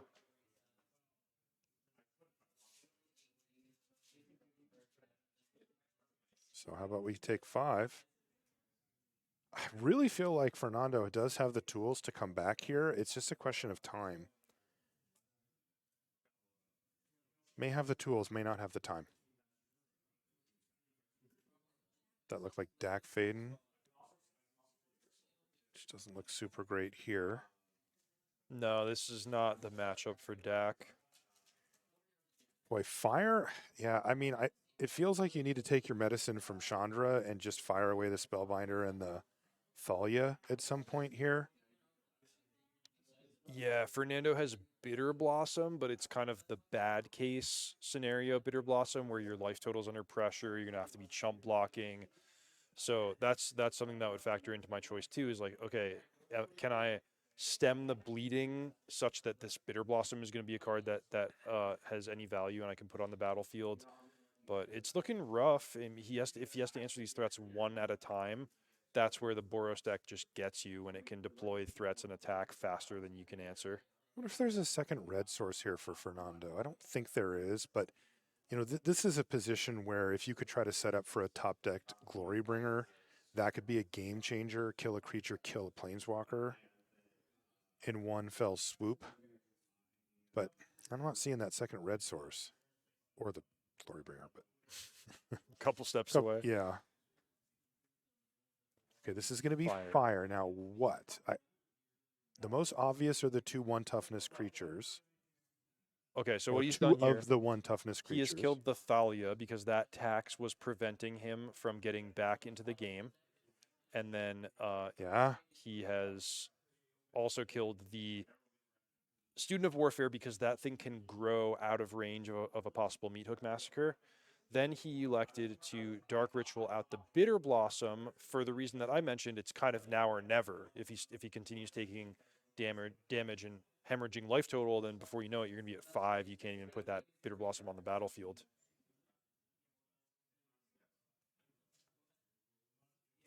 Rex finds Flicker Wisp. Yeah, I'm gonna keep an eye on this game and see if it plays out in such a way that the Bitter Blossom is valuable. Now, what it does do is it enables the Phyrexian Tower. Definitely. So, Fernando cashed in a Dark Ritual to get the Bitter Blossom, but he can kind of return that investment by sacrificing the tokens on future turns. It's a really interesting tightrope he's walking here. Yeah, is the Meat Hook Massacre going to be a thing? Well, it definitely could be because that can clean up some of Rex's aggression, and it can make it so that every time he sacrifices a token from the Bitter Blossom, he gains a point of life back. So kind of offsetting that turn-by-turn life loss. This is going to get very sketchy here. So Rex plus his Chandra sees Fury, doesn't have the mana, just says, okay, you're going to take 2. 2 from Chandra plus 1 from Bitter Blossom plus any other attacks. In this case, the Spellbinder gets to get in. That life total is going to be skyrocketing downwards for Garcia. Feels like there's too many different angles that he's being hit from.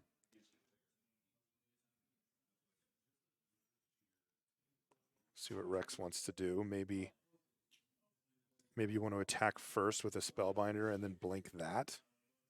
Oh, that would be a great play. Yeah, the problem here for Rex is no attack.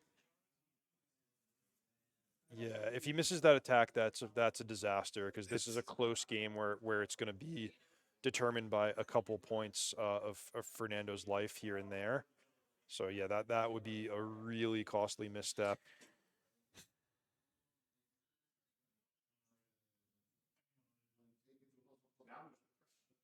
And the problem for Rex is anything that he can put on the battlefield is just going to die to the Meat Hook Massacre.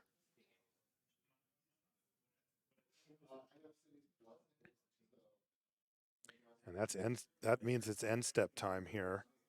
All right, so that's a major misstep from Rex. Definitely. So Fernando's going to untap. He's going to be at 10. Then what he can do with just the cards we see here is make a Bitter Blossom token, sacrifice it to Phyrexian Tower, get up to 5 mana, pay the extra 2 cost for Elite Spellbinder, and Meat Hook for 1, wiping away Rex's creatures. Now, you still have the Chandra to contend with, but now you have a little bit of stability, and you have an enchantment that can help you gain life as the game drags on. So now there's a plan for Fernando. He's played this really well. He has given himself the best possible chance. And we'll see how it goes. He may have needed Rex to make some missteps here, and so far Rex has accommodated him. And that might be the difference. We'll find out. He's up a game, Fernando.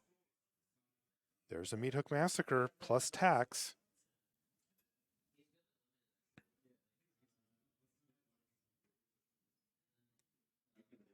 All right, so Rex is going to try to rebuild by continuing to use Chandra's plus ability, plus deploying that wedding announcement.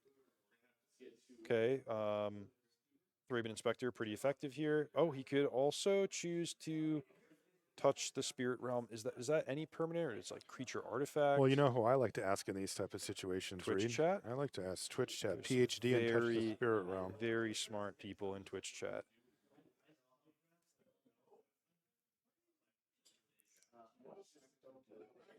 Okay, we have 2 different answers. So, that's never happened before. Yeah, 2 different answers so far. Artifact or creature is the answer. So, creature or enchantment has been called. Non-land permanent has been called. So both were wrong. Chat always has our back. Every permutation of incorrect answers. All of the first answers were wrong. I think it kills like a land or a planeswalker. Somebody in chat just said, "Are we smart?" Maybe that person is still working their way through the PhD program.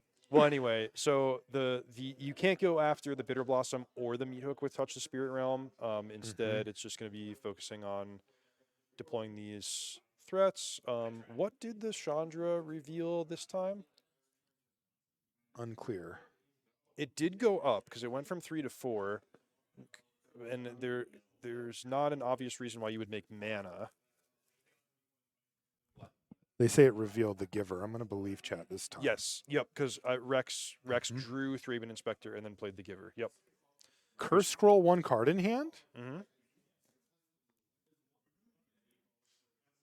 and activate it. And yeah, Fernando's taking a look and saying, I need to start chip. This is going to take a while, but Chandra.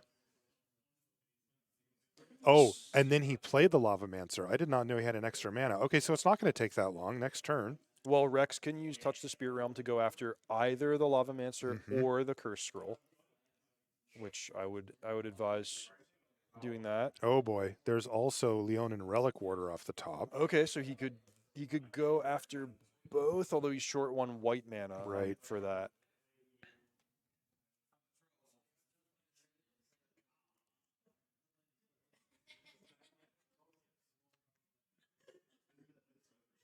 And the more creatures Fernando can deploy, the more effective the passive ability of Meat Hook Massacre is going to be. Right. This is one of those turns where Fernando is just like, please just let me untap with this. Like, you can play a creature, but if I get to keep this stuff, I can make this work. Unfortunately, that's not going to happen here for Fernando. As So, Rex has answers. What are you thinking here, Marshall? Touch the Spirit Realm on the Lavamancer, Yes. and keep attacking, keep playing creatures, make Rex spend his make Fernando spend his whole turn activating the scroll. Definitely, and I like, trying to tempt Fernando into having to make a decision between keeping the 1/1 flyer, trading it off, wanting to use it for the tower, or taking damage. Down to 9 is Fernando. None of these are really great options. And I would be trying to get, oh, wow. Okay, so Rex is going for Relic Warder on the Bitter Blossom, which is only a temporary stopgap because Fernando has no shortage of ways to deal 2 damage and free up the Bitter Blossom. I'm surprised he made that play. Honestly, that might be a relief for Fernando because at any point he can get it back. But for now, he isn't under the weight of the Bitter Blossom. And if he decides that he would like to have that option again, he can just do it. Yep, so Fernando here is deciding whether to finish off the Chandra with a combination of a fairy and a 2 damage effect, or, just start eliminating Rex's board of creatures. You're going to have to go after the Giver of Runes first, for sure, because that can protect everything other than itself. So yeah, the difference here, Marshall, and not to be too mean, but we talked about like how Fernando was going so deep in the tank, crafting these multi-turn ahead game plans where he's like, how am I going to, over the course of step-by-step plays, get myself out from underneath this early disadvantage? And he's largely done it. With the Meat Hook Massacre, he just eliminated that Chandra that was giving him such a headache. Whereas Rex with the Relic Warder play, I feel like that's a much more on the board instant gratification type of play of like, my card matches up well against this other card on the battlefield, but it's not really accounting for Fernando having the effective long-term answers for the Relic Warder. So I really would have preferred to see Touch the Spirit Realm come down first. It really had to be that. The Giver of Runes is not going to be long for this world either, as once again these 2 damage effects do a good job.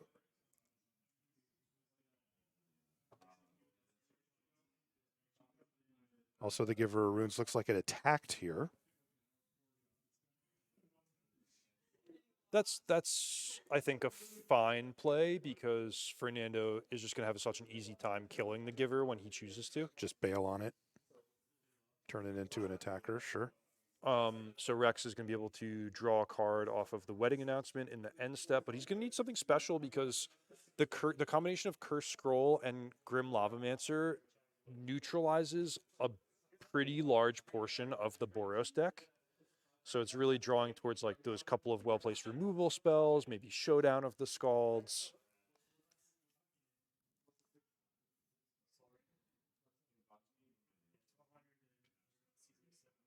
Okay, Thraben Inspector. Maybe this could find Rex some action. He cracked the clue immediately, it looked like. Mm-hmm. Is there some way for Rex to come back here? Wedding announcement. He's going to get a card off that, correct? Yep. And then, oh, actually, a that's lot going of to cards. transform into Wedding Festivity, which Mhm. I stand corrected about it being, quote, so easy for Fernando to answer the Giver of Runes. That's going to be a 3-2 now, which means it requires multiple effects to manage. 2-3. Yeah, 2-3. Mhm. Thank you.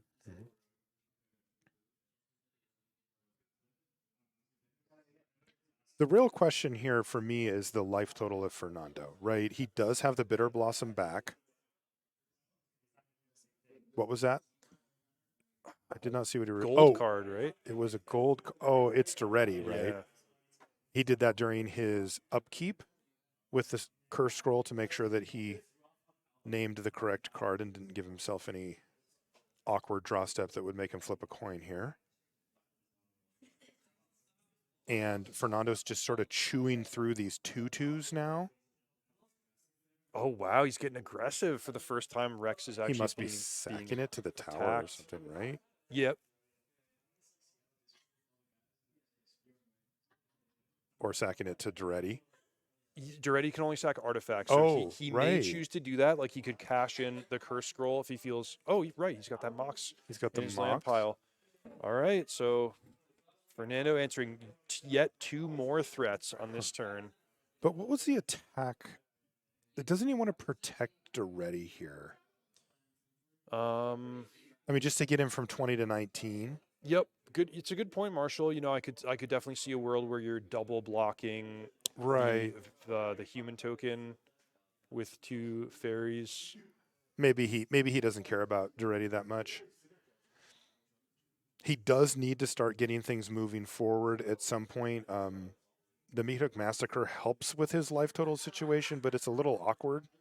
I love the way Fernando has crafted both his deck and this game. Same. The combination of the repeated token generations. We've already seen Bitter Blossom, Duretti, and Ophiomancer.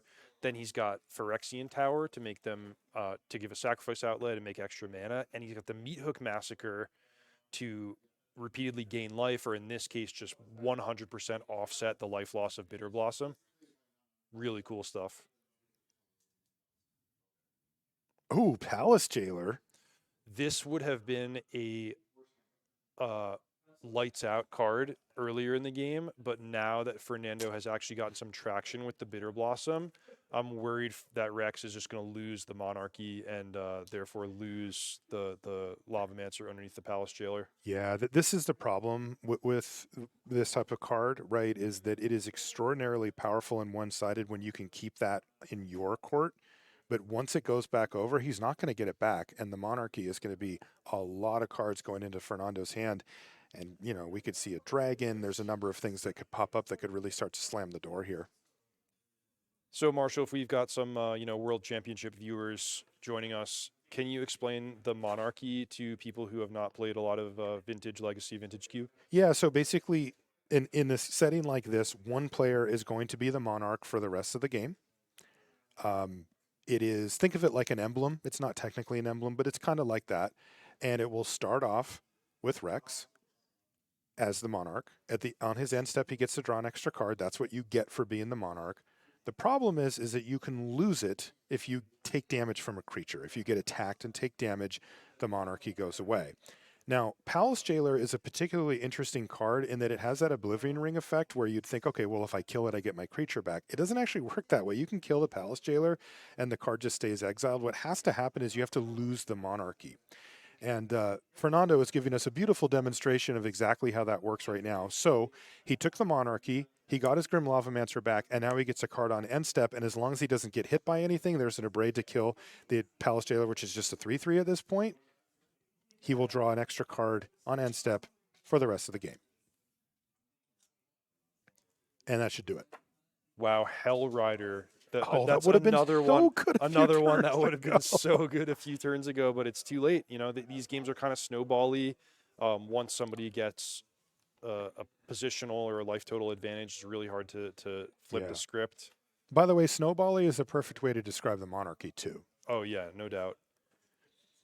So here's a couple of damage coming across, but the creature actually has to hit you to lose the Monarchy. I would say it's such that if you can remain the Monarch for 2 turns, you're almost certainly going to win that game. Just Yes. because you leverage the advantage that you got into being able to further protect yourself and further kill off your opponent's creatures. Decent draw step from Rex still, because it is putting Fernando in a position where he's going to have to decide if he wants to give up the Monarchy here, and he is. Yep. He'd prefer to keep the Lavamancer rather than chump block with it plus the token and maintain the Monarchy. And now all of Rex's threats are larger than either Curse Scroll or Grim Lavamancer can deal with individually. Yeah, he's, Fernando's value in the Grim Lavamancer fairly highly, given that, it doesn't kill anything, at least at the moment. It's a great tool to have, and he can just simply buy back or earn back the Monarchy here with an attack from a fairy token. The fairy token that's on Bitter Blossom is always the one with Summoning Sickness, by the way. If you've played during that era, that's how it always seems to go. I mean, Fernando does need to find an answer for Hell Rider. He's at 4. So a cool subtle thing there, Marshall. Fernando's got the Curse Scroll, and in the past turns we've seen him take great pains to like activate during his upkeep or activate before he plays his spell. This time he just draws his card, which is a hint to me that he may have an instant he's preparing to play. Definitely. He better. Yeah. Because otherwise he probably would have needed to take down the Hell Rider with the double combo there of the Curse Scroll plus the Lavamancer. Rex is found unexpectedly absent. Like Touch the Spirit Realm, this is another card that he can use to answer whatever he deems is most threatening on Fernando's board. Granted, Fernando has kind of split his resources, his power across multiple fronts. So there's not really one card that's problematic. What is Flame Slash hitting? A fairy token. Not the Lavamancer? Okay, Rex is really trying to get in. Oh, he's going for lethal. He's trying to attack with a 4/4 flying. Oh, because of the absent. Smuggler's Copter. It could work. Yeah. But the problem is the combination of Grim Lavamancer and Curse Scroll could also kill the 4/4. So it's not Right. just a matter of getting rid of the flying blockers. And then he's got Touch the Spirit Realm. Is this enough? This might actually just be enough. Oh, it's Pyrokinesis in hand. Pyrokinesis. That's the instant speed version of Fury. Does he the have to old school flip version? a coin here? Let's see. I think he has Pyrokinesis red card, but it exiles it and it goes on the stack. So there's no moment where you only have the one card, right? Like I'm talking about in conjunction with the Curse Scroll. Okay, activation. so you're saying that now that Fernando does not have any blockers, Rex has multiple lethal attackers.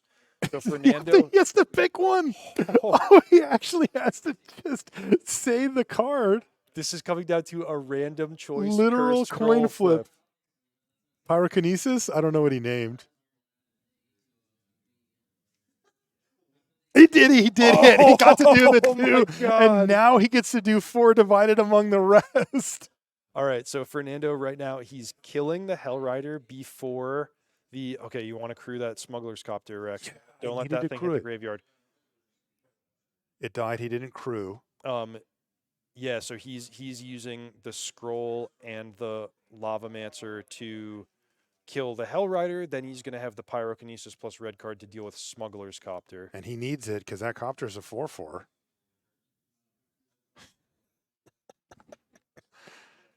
But another misstep there from Rex not crewing means that he's not going to get in for the 2 damage with the Inspector. Of course, before attacks there for Fernando, experienced cube player. Don't let him get anything going at all. So This has been an unbelievable game. Unbelievable game.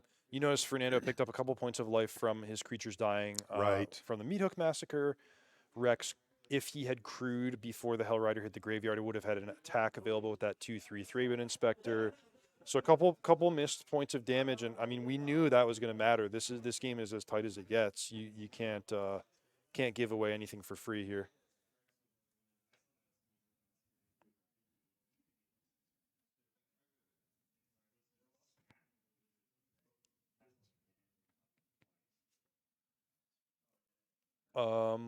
Oh, that's the second card that had been Elite Spellbinder, because remember way back when Dak was Faden. flickered.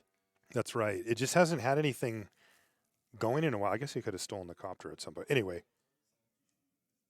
right now he's using it to fuel his hand, trying to find the action that he wants. He doesn't want the Ophiomancer or the Porcelain Legionnaire. Rex is still the monarch here, or sorry, Fernando is still the monarch here, which is it's not to be huge. underestimated. And, that's another reason why that Thraben Inspector attack not getting in was massive. Massive. The 2 damage was huge. Land go here from Rex after the attack. Down to 4 is Fernando.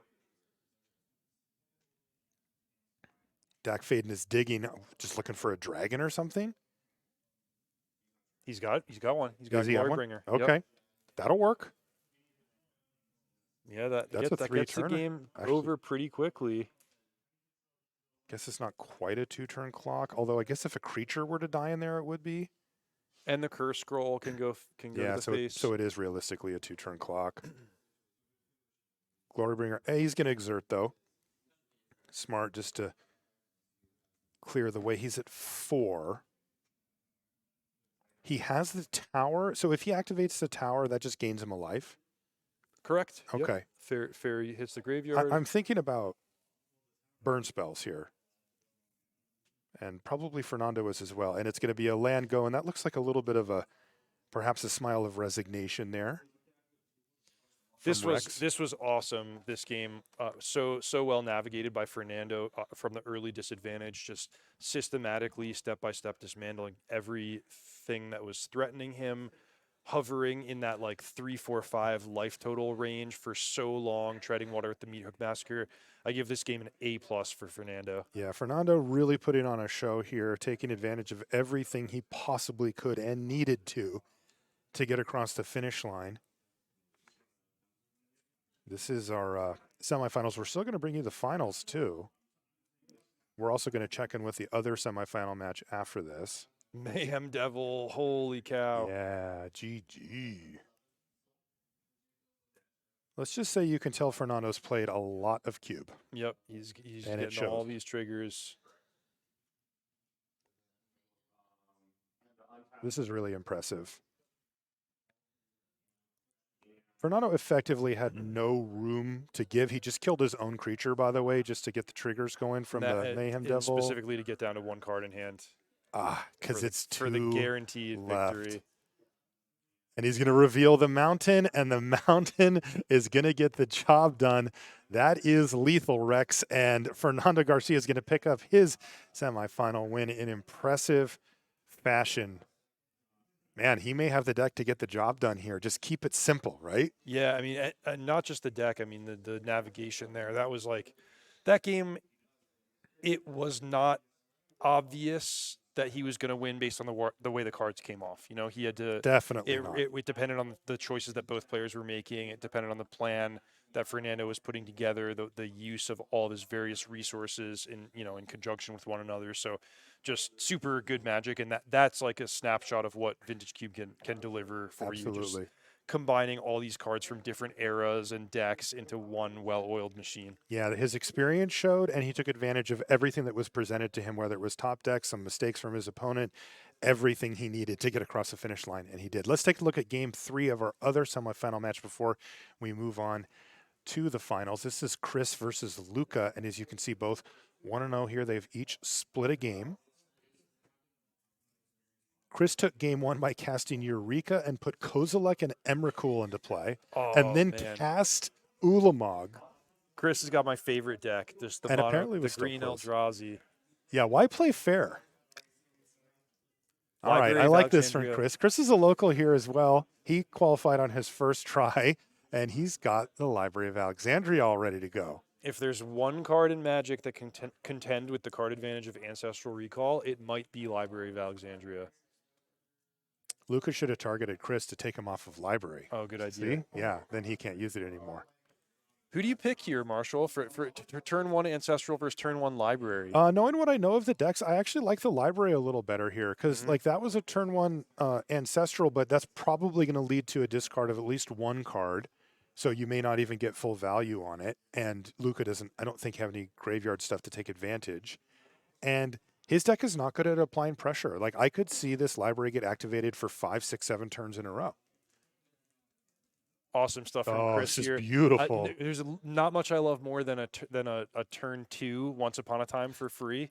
It's Totally. And you then know, and then mana ramp on top of your Yep. library. Like, let's go. I've been playing for a while. I have not cast any spells yet. I'm just doing my thing at the Library of Alexandria.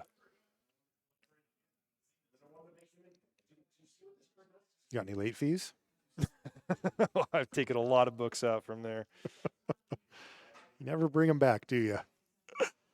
Let's see what Luca could come up with here. So currently 9 cards in hand. Yeah, so he has Reanimate in hand. I mean, if he had some kind of nice, juicy creature, he could just potentially discard that and get it on turn 3. That's not really what his deck is trying to do. He's Not at more all. like Planeswalkers and low curve type stuff, but Yeah, it's something. I think he's playing the Reanimate more for the idea of kill something, reanimate your card. Right. Value Reanimate, if you will. Mhm. I do see Strip Mine, though. So if he wants to take a turn off, he would go from 9 to 8. He would have to discard a card, but he could take out the Library. He has, Or he has the Utopia two Small choices of nice strip mine targets. But you know what? If you are not intending to leverage a tempo advantage, you can't really try to mana screw your opponent when they've got an active library. That's not going to be an effective plan. Right. You have to be able to apply pressure to back that up, and Luca's deck isn't really built like that. Yeah, if you had Rex's deck, if you had a Student of Warfare and a Thalia, then sure, maybe you go after the Forest. But Luca correctly identifying what this game is about here, he may have to discard. Yeah, he should have to, right? He's got 8. Yeah, so let's do that. Just a land. So fun police there from Luca, but still Chris got an extra card out of it, and it did trade for a Strip Mine. 3 mana available here. Could it be Oko? Oh, show and tell.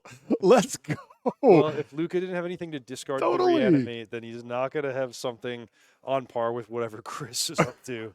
What is it? What is it? It's a Plains land versus It's an Kozilek. Kozilek. Now, interesting though, like Luca's deck has lots of answers, right? Mhm. But does he have one right now?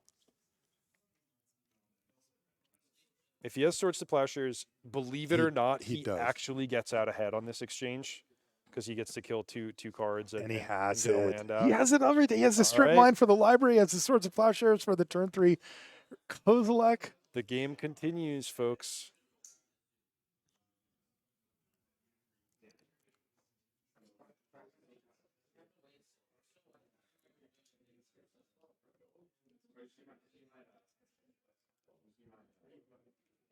There's an Oracle. It's going to get remanded here. Just anything that costs 4 mana at this point is a perfectly fine remand target, especially because Luca is looking for some action in the terms of advancing the game. Had good answers so far, lots of card draw. Land go. Looks like Wandering Emperor in hand there for Luca. Is that what you're seeing? Yep. Okay. And you see Plains, Island, Swamp. Perfect to deal with it. Play another land. Do it again. Ooh, Hex Oh, Drinker. boy. That's an annoying one. No extra land there for Chris, either off the top or from the hand. And he would have played it. Get that Hex Drinker leveling up as soon as possible. Oh, interesting. So Luca now wants to use his mana to cast the Wandering Emperor, but that might be one of his best answers to the Hex Drinker. Even if it gets protection from instants, you can still nab it. Mm-hmm. And if you just run it out here, then it lets Chris know.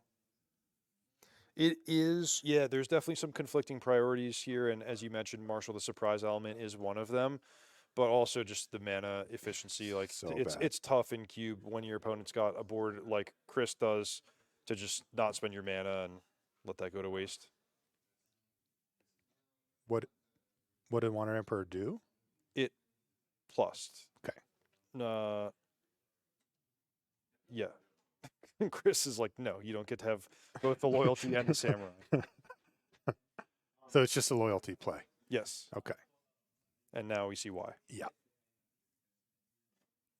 Bye-bye board, Stay Toxic Deluge.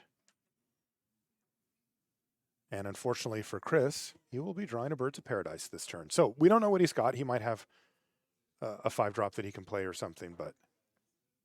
You know, Luca actually could have accomplished the same thing by making a samurai and then giving it a +1/+1 counter. Here. Like, on his turn. if he had end of turn made the samurai, then make it a 3/3 and deluge. It's roughly the same outcome, except that you wind up with an additional +1/+1 counter for your troubles. So he's here's the value reanimate. Yeah. He did it on the Hex Drinker, and it looks like he's going to go for that plan. I love that play by Luca. Hex Drinker is a pain, and it's just more and more mana here as we're going to see the Birds of Paradise, a Signet, and more mana, Paradise Druid. All right, so this is the classic green mage's dilemma, where you just put 8 mana onto the battlefield and wait and see if your deck can deliver. The problem with Chris's exact take is that he's going super big, and he's often going to need the help of a card like Channel or Eureka to get his best plays onto the board. So even though, 8 mana looks like a lot, there are still some draws that are out of range.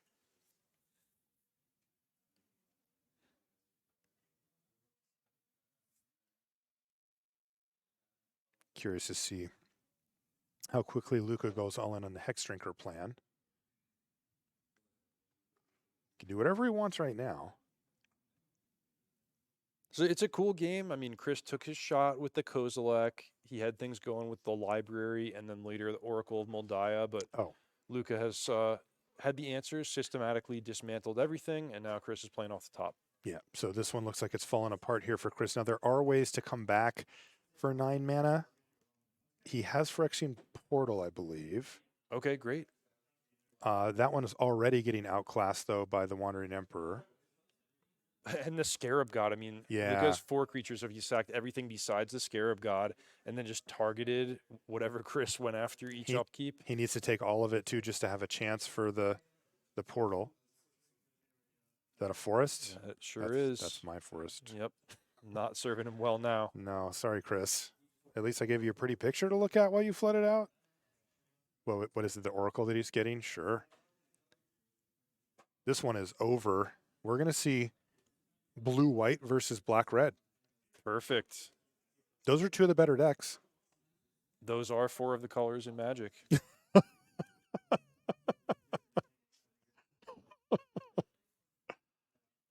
Luca's flashing for the 5th. Which is going, you're down right. hard here. And there's a lot of green on the battlefield right now. Yeah, that's a tough one.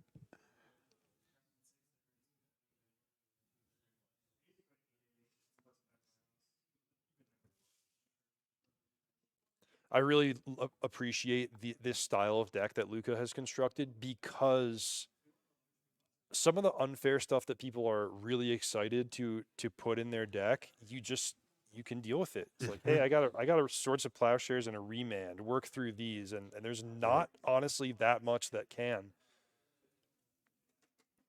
Chris, does he have enough life total here to take this hit? I guess so, because the Kozilek got swords, so that gave him a pretty big life buffer.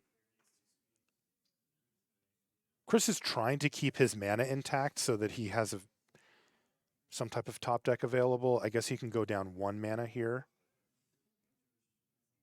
Every creature that chump blocks eventually is going to be a 4/4 zombie that's attacking him Yeah. on a future turn. Yeah, he's not coming back from this one. No cards in hand. How about a forest? Oh, that put him to 1. Channel. It probably is. What is that? It is not a forest. No, what is it? Mind Twist or something? Sinkhole? What is that? Scavenging It was Ooze. Scavenging Ooze. Okay, and that's not going to get it done. Luca is going to advance to the finals, playing very well, and has an extremely good deck to go with it. So we're going to take a short break, but when we come back, we're going to be getting right into the finals. Don't go anywhere.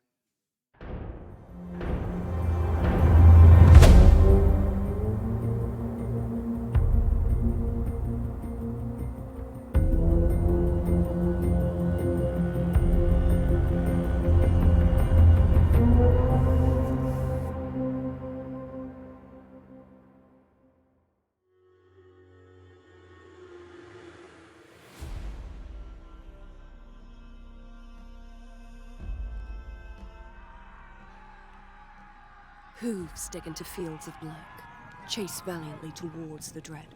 Shield and armor aglow and bright, countless hearts and lances keen. They ride into the night.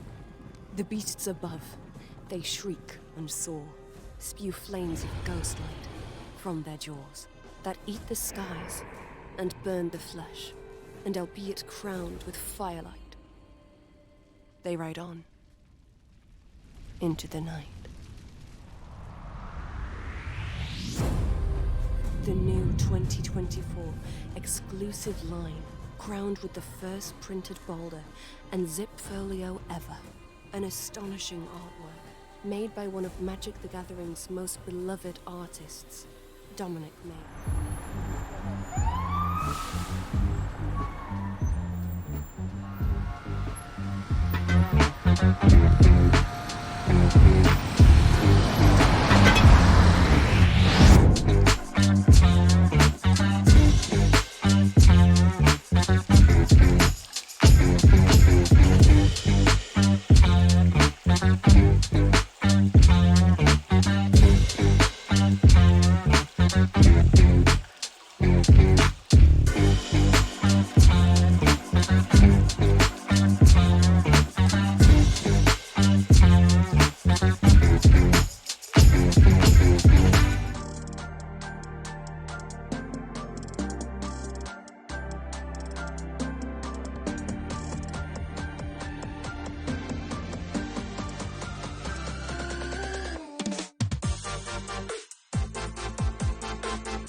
Hello there, welcome back here. We are gearing up for the finals of the Magic Online Vintage Cube live, powered by Ultimate Guard. That's Reed Duke. I'm Marshall Sutcliffe. Thanks so much for joining us.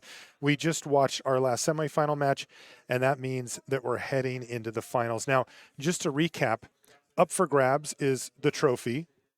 That's obviously something that you'd want to have on the mantle.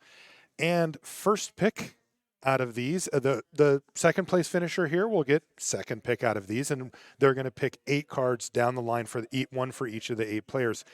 But then there's the rest of this binder. This isn't just that front page. This is all the cards that didn't get drafted yesterday, and all the rest of them are going to go to that first place finisher as well. So huge match upcoming. This is just a best 2 out of 3 like normal, but instead, if you win, you get, say, a mock sapphire and every one of these cards after it, minus the next 7 that get picked. It is monetarily awesome. These are, I mean, this is so much cooler than money. Like, just straight up. You take the sapphire, right? I would take the sapphire. I would too. I'd be eyeing that Mishra's Workshop, Bazaar of Baghdad. Those are the pretty nice ones as well. Okay, so real quick. So these 3 go for sure. Mm-hmm. This goes, this probably goes. Yeah, so after the 5, the 2 lands and the Moxen, it's like some of these alpha and beta cards are just sneakily really, really valuable. Like the Lightning Bolt, the Soul Ring, the dual lands, of course. That's an alpha bolt. Yep. Yeah, I mean, that's just super cool. Like, I would play with that. You know? Definitely. There's Portal 3 Kingdoms cards. There's like foils of cards that you don't often see in foil. I mean, this is just, these things are just insane. Anyway, so we're going to do that after we get to our winner. They're going to get that, and then we'll show you the draft as well. The players are just going to come up and they're going to take the cards so we get to show that to you. Before we get down, though, we're giving away everything. One last giveaway. No longer these cards, but we are going to give away these Squaros here. So let me turn them around.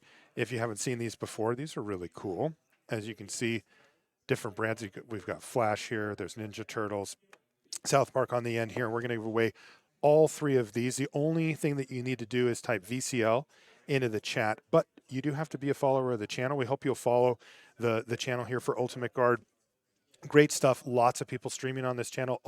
It just gives you the notification on Twitch. That's all the follow does.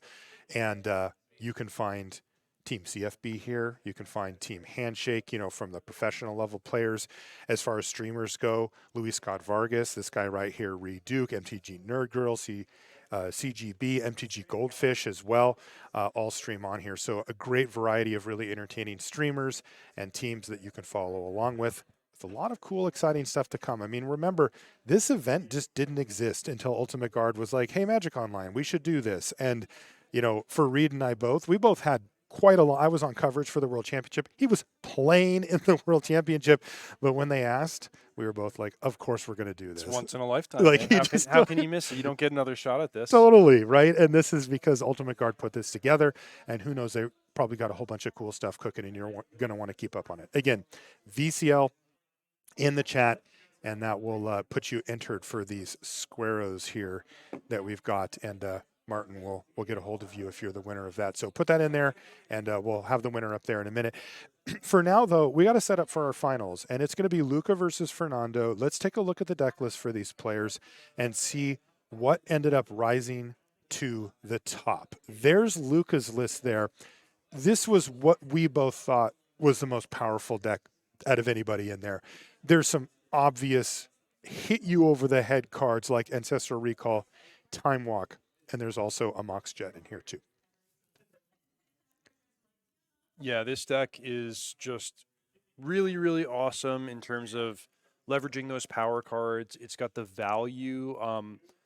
I like that it's not centered around creatures, which we saw Fernando pretty effectively dismantle the creature deck in the previous round.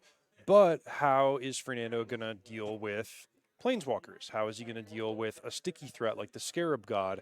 How is he going to deal with recurring Time Walks or a Mystic Confluence? So, it's not impossible, but I think Luca's got a lot of really good weapons here against somebody who's mostly just, creatures and removal spells. Yeah. Fair fight, maybe. This is Fernando's deck here. He went for a base red-black deck splashing blue. It's a Grixis mid-range list, and it has kind of some of the cards that you would look at and go, well, it's kind of basic. You know, Glorybringer, like it's cube. Can I do something Off-color a little Porcelain better? Legionnaire. Right. You know, the Curse Scroll stuff going on, Bitter Blossom. You know, some of these cards is kind of, what's going on here? But we've gotten a chance to watch Fernando in both the quarters and the semis. He's playing really, really well.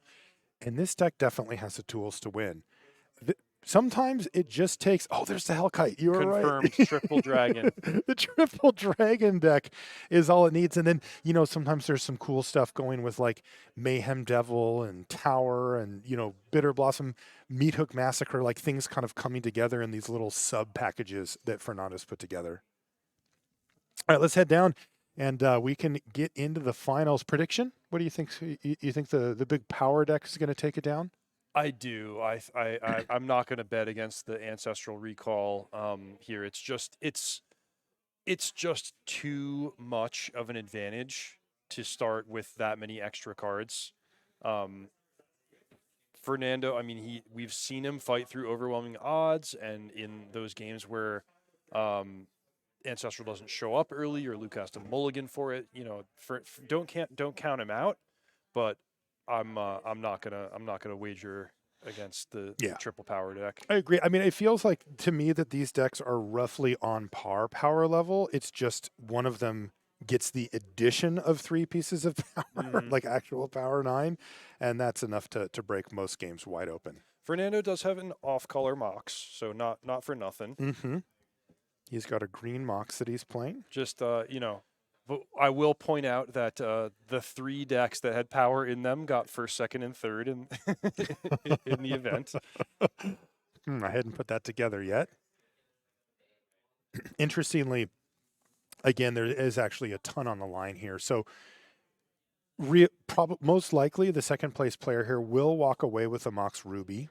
They could take a Pearl if they like it better. They could take whatever they want. But let's just say it's going to be a Mox Ruby. So this is already a great position to have found yourself in to walk away with that extra card. But I got to say, if you win, you get the Mox Sapphire, and then you get the other 172 cards and the trophy. So tons on the line between these two players. This has to be one of the high stakes cube matches ever played. Yeah, what is it, 172 extra vintage cube cards. That was Vendetta meeting Porcelain Legionnaire. Fernando double-checked to check that it can, in fact, destroy artifact creatures. Mm-hmm. There's Remand for Stompy. It's actually quite a big remand because Fernando was really hoping to sink his mana into Urza Saga over the next 2 turns. So not only is the Bone Crusher Giant not on the battlefield, but it's going to be remarkably inconvenient for Fernando to find another spot to cast that.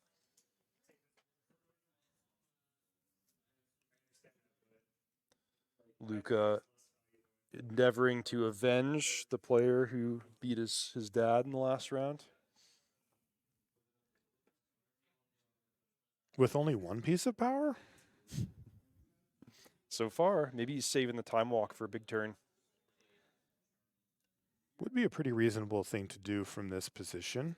Time walk at this point doesn't do much. Doesn't look like he has it. He's got Swords to Plowshares, though. Celestial Colony, it's kind of good with time walk. Just get in for 4 and then tap it post-combat, take an extra turn. Get in for another 4. Yeah, that can finish a game. Oh, a couple of good options here as well. You see the Wandering Emperor in hand now for Luca.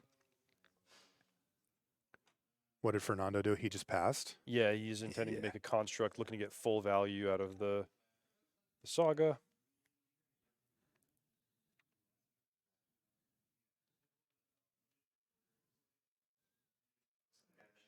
Luca deciding if he wants to run out Wandering Emperor. There is some mana pressure to do so, not just in the case of using up the 4 mana, but also it is double white. Do you see a compelling reason to not do it? No. He's got Hostage Taker as well as Swords to Plowshares in hand, but yeah, I think you should run it out. Yeah, might as well.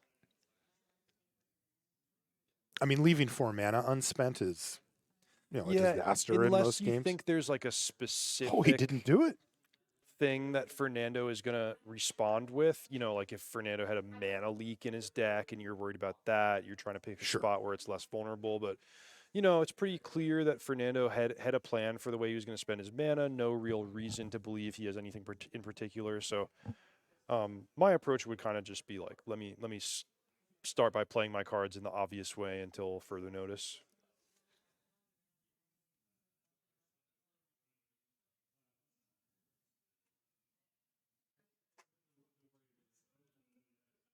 I guess there's a bit of a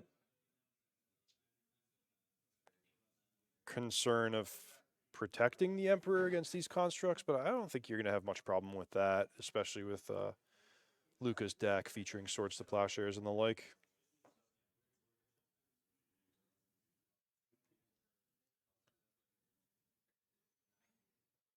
All right, so lots of artifacts here. 2 constructs. Saga Chapter 3 finds Mox Emerald. Then he deploys Curse Scroll from his hand. Probably will be a while before that one starts getting active, but what it's quite good at is making those constructs huge. Yeah, just beat an artifact is enough here.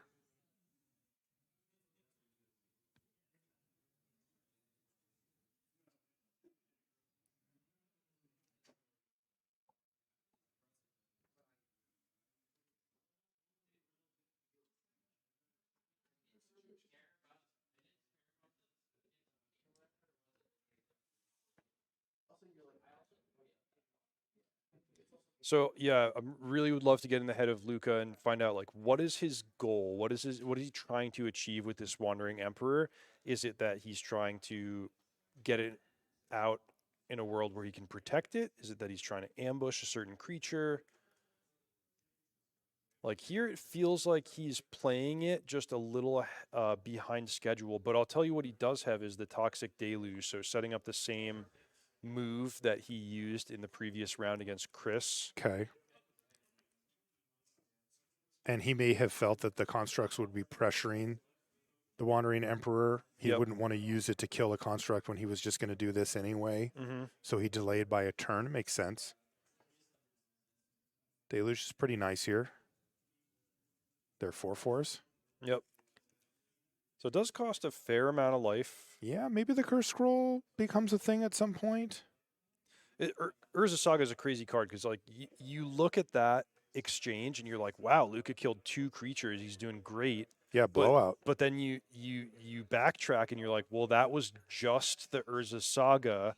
It dealt Luca 8 damage and it produced a Mox Emerald. It's like that's a lot for a land. For a land drop. By the way, that was end step ice. Your Dragon. Colonnade so that he could play Thundermaw Hellkite and not get countered. It's the 5/5 dragon.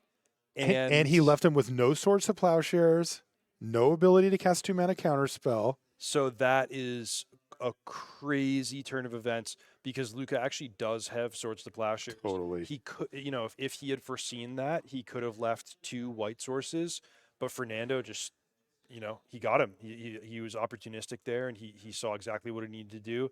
And now the Wandering Emperor, which was Luca's main action card in this game, is in the graveyard. Sick play by Fernando. Yep, very good.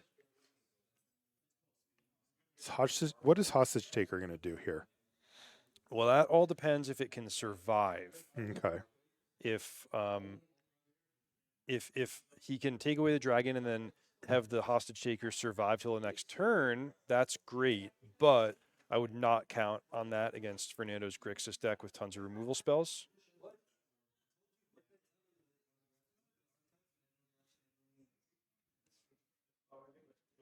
Goblin Bombardment. Okay. So this is actually pretty useful against Hostage Taker. Yeah. I mean, your creatures cannot be taken hostage. Oh, Double Dragon Glorybringer's out now. Double Dragon. The William Jensen signed Glorybringer is padding its stats. It's killing creatures. It's killing players. It's kind of showing off at this point. Okay. Super Mystic strong here. Confluence. Mystic Confluence. Can you tell us what this one does? Yeah, so he's going to use this to draw 2 cards and mana leak the Glorybringer. He also had the ability to return a creature he gets to pick 3 of any of those, and you can pick any one more than once. So in this case, it was 1 mana leak and draw, but he could have also sent the other creature packing. The reason he didn't, Swords Plowshares. So this is, I mean, from just looking at the board, we're like, Luca's going to be dead. Like, literally, he could take 9 damage, and then Fernando could sacrifice the 2 dragons for the last 2. But instead, Luca neutralized both threats, preserved his life total at 10, and the problem that he was facing was he was kind of stagnating in the game. He had a bunch of reactive cards. He wasn't doing anything to get any velocity or traction. And he got to draw 2 cards. So now, I mean, he's got a whole new hand. We're going to see what he can come up with on this turn. But great exchange for Luca. Interestingly, Marshall, Swords to Plowshares targeted Thundermaw Hellkite, and Fernando made the value judgment that he was going to sacrifice it to Goblin Bombardment. So basically valuing 1 point of Luca's life total more than 5 points of his own. Yeah, I would too. I'm not sure I have it in me. 5x return is a little tough to turn down, but if this thing, I mean, we know that Fernando has, cards like Mayhem Devil and stuff, right? Like the chip damage type stuff, the ones that can really add up. So here's he needs more it. life loss too. Okay. Wow. Pretty scary, going down to 5 against a Goblin Bombardment and a Curse Scroll. So Luca's kind of like, can I piece together a win between the Colonnade and maybe a Time Walk? If that card shows itself, this would be a really good time for it.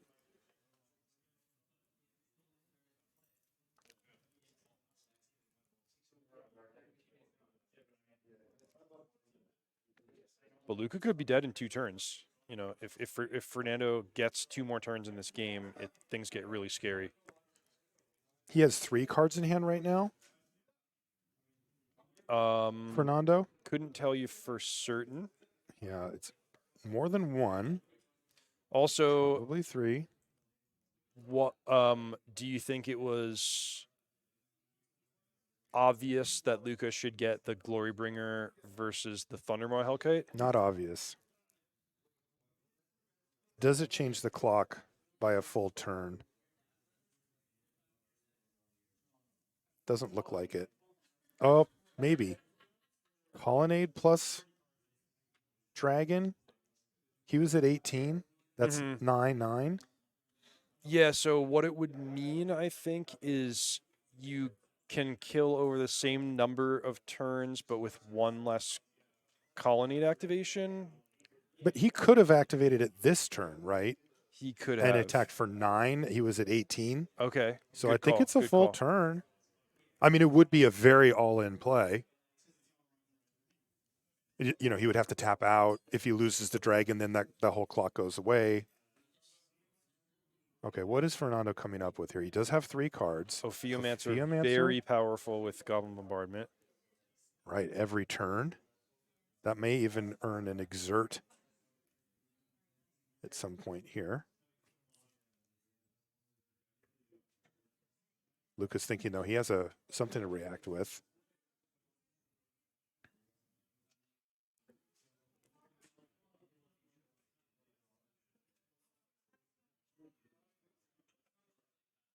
Thar Commando. Is he going to use this on the bombardment right now? He is. Makes sense. So Yep. now the Ophiomancer goes from kind of a deadly threat to like, hey, you got some ground creatures against my dragon and Colonnade. Who cares? Ooh, but there's Blood Chief's Thirst. Is that going to take out the Glorybringer? Yes. Oh, this has been a great game so far. Very back and forth. Yep. And that Curse Scroll is still active, and I think that's Fernando down to 1 card. The clock is ticking for Luca. He has a lot of mana and a lot of cards. He should be able to put something pretty nice together. Hosty T. Oh, and that just compounds with how strong it was to get rid of the Goblin Bombardment. Right. Because now he can resolve the taker and get his own Curse Scroll going.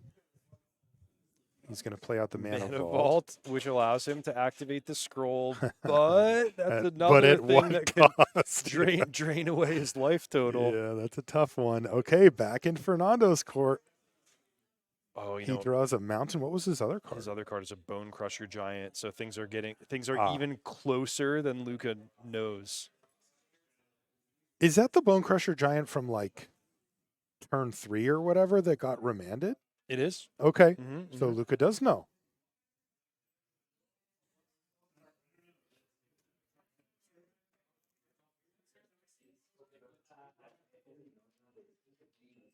So, I mean, you could, if you're sure that you're going to curse scroll Theophilomancer, you could just block, like trade your 2/3 against a 1/1 death touch. That's not unreasonable. Save a key point of life.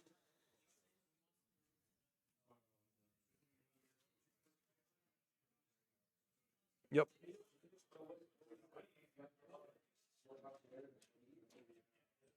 Stomp.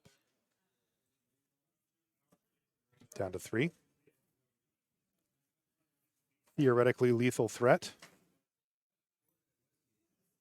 Theomancer's going to get scrolled away here. What is the last card? Oh, it's Shark Oh, boy. Typhoon? But Luca That's a has a good- lot of pressure to untap the Mana Yeah, Vault. for sure. Yeah, close game, Reed. This finals has lived up. But yeah, I mean, now like look at the mana. It's a really crucial amount because what he can do here is make a 4/4 shark, which doesn't beat the Bone Crusher Giant in combat. It just trades with it. And if he could make a 5/5, eat it, that could turn into a win condition. Yep. Hold the thing back indefinitely. So his choices now are to cycle Shark Typhoon, trade with Bone Crusher Giant, commit himself to spending mana to untap the Mana Vault the next turn, or he could play Wall of Omens, chump block, then untap and make a huge shark. Not obvious to me which of those two plays is better. I might lean towards the Wall of Omens. Yep, he's going to start things off at least with Wall of Omens, get some info. And then you do have the emergency break glass in case of emergency. That if the Wall of Omens gets killed, you can still cycle and chump, or in this case trade since he did draw land. Right. But the default play here would be just to block with the Wall of Omens, right? I think so because the Typhoon big flying amazing. instant speed shark has such a great potential to just end the game against an opponent that you know was working empty-handed just a moment ago. He also has so much mana available. The Curse Scroll is a thing. Not on the Bone Crusher Giant, it's not. No, definitely not there. But it could start to become a win condition if this Bone Crusher Giant gets neutralized somehow.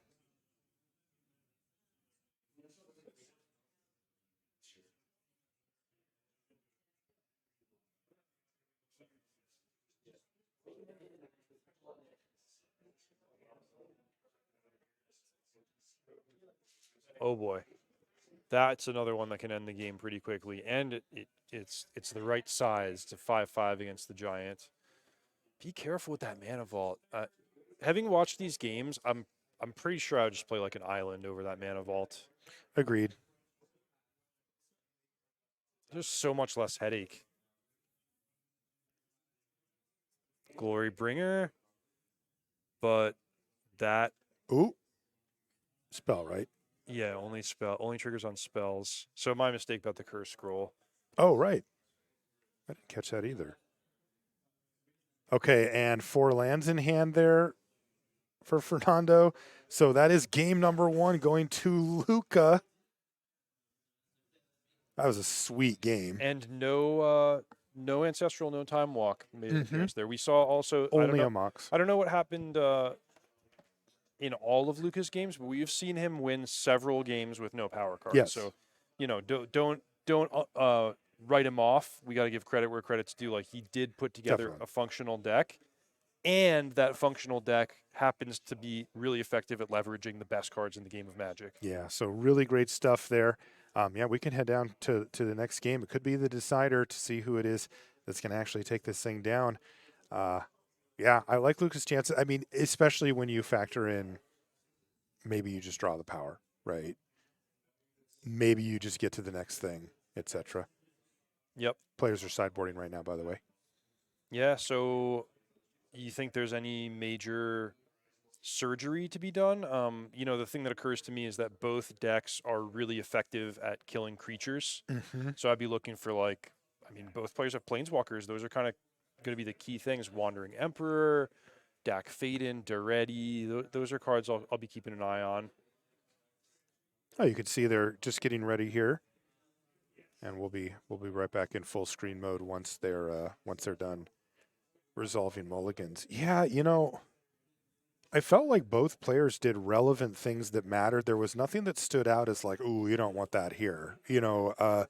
Both players' decks are kind of in the middle, right? None of they're not extreme on either end where there's things that are going to just be horrible in certain matchups. Probably wouldn't change much. Yeah.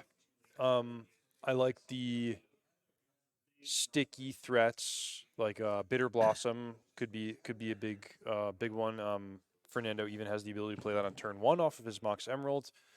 Could be really Yeah, annoying for if Luca. if there's a creature that stands out as kind of just being a lightning rod or particularly vulnerable or doesn't match up well against Bone Crusher Giant or Curse Scroll, I could see reaching for the sideboard in a case like that. But Mm-hmm.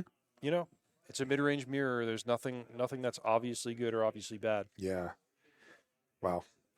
Yeah, I still like Luca's chances here. I mean, it felt like that was a pretty fair game between the two of them, both having a Mox and stuff, but Luca just has that turbo draw that he has access to where he hits, particularly Ancestral Recall in a matchup like this can be amazing, and Time Walk's effectively never bad. You know what Is was that a a mulligan? big card in that game was the Mystic Confluence. Oh, yeah. Huge. Especially like Fernando has 3 dragons, which we were talking about as being this really cool, exciting, fun, and good thing.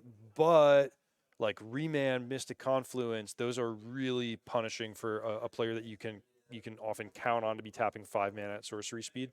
Yeah, that's kind of why we talk about those dragon decks as being, I don't know, maybe a little old school or a little quaint for modern, is that they can get traded off. I mean, it was a 3-for-1 in Luca's favor, right? Same amount of mana spent, but he got 2 cards and countered the Yep. dragon. If you remand it, it's 2 mana for 5. If you source the plowshares it, it's 1 mana for 5. That is not where you want to be. Those interactions are how you lose a game of Cube, but there's still room for those cards. I think Luca, we talked about kind of mulligan decisions in the context of having an Ancestral Recall. I think he used that, hey, I don't love my hand, and maybe if I mold to 6, I'll find the Ancestral as kind of a tiebreaker there. He just had 5 lands and 2 unexciting spells and decided to throw it back. Similar hand here. Yeah.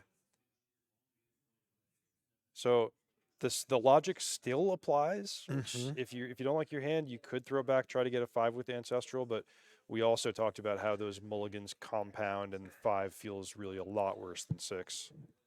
Yeah, he also has a lot of information about Fernando's deck and game style. Is he going to be pressured early? What are the types of things he needs to have answers for? If this game were to get away from him, what would that actually look like, and could he stop it? He's going to keep it. He's going to put Hostage Taker on the bottom. I'm assuming no black source for him. And he's going to go Plains Go.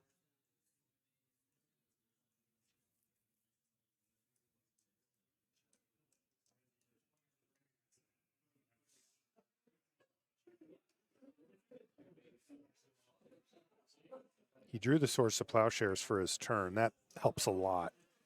It would have been a much easier keep if he would have had it to start. Is that Robber of the Rich? Yep.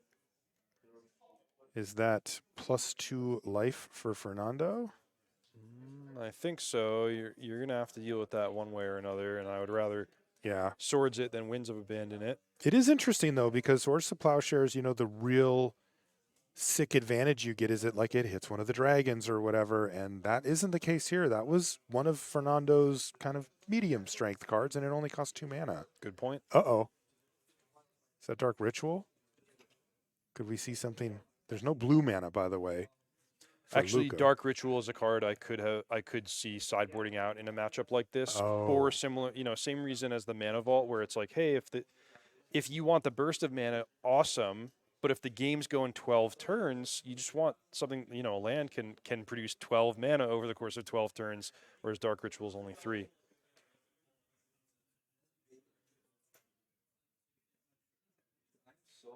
And you're less inclined to want a burst of mana against an opponent who has a lot of answer cards. Still no blue. Yeah, so this was something about Luca's deck is the mana base is not stellar. Love this though, just straight up destroying the Urza Saga before Chapter 3 pops off. Yeah, very important. That could have been a big mana bump or Curse Scroll or something. There is a construct left over, but it is a 1/1 at this point. Not super bad. Yep. Fernando just needs to find some way to start advancing his game plan quickly. Well, he could Dark Ritual out a 5-drop if he decides that that's the course he wants to take. Be a little more inclined to do it knowing the Sword Splashers is gone. Yeah. And the shields are down, no blue mana. I think I see This is a reasonable Porcelain window. Legionnaire, Oh, which would also be a fine play. Is he going to go for it? I don't think he has a dragon to cast, right? He could maybe double spell this turn, or I guess it might be triple spell. No, he's going to stay patient, just cast the Porcelain Legionnaire. That's going to get him in for 2 damage here, though. And down to 18 goes Luca. Good tiebreaker that the Legionnaire pumps up the construct. And then a Mountain Go. Yeah, if you don't have a good use for the Dark Ritual there, it's definitely losing value pretty quickly. This is the stage of the game, right, where you get to skip 2 turns and do something kind of busto. Oh, there we go.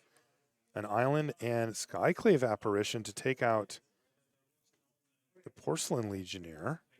I'll call this a temporary stopgap because Fernando is going to have no trouble dealing with a 2/2 creature at a time that he decides that's worthwhile.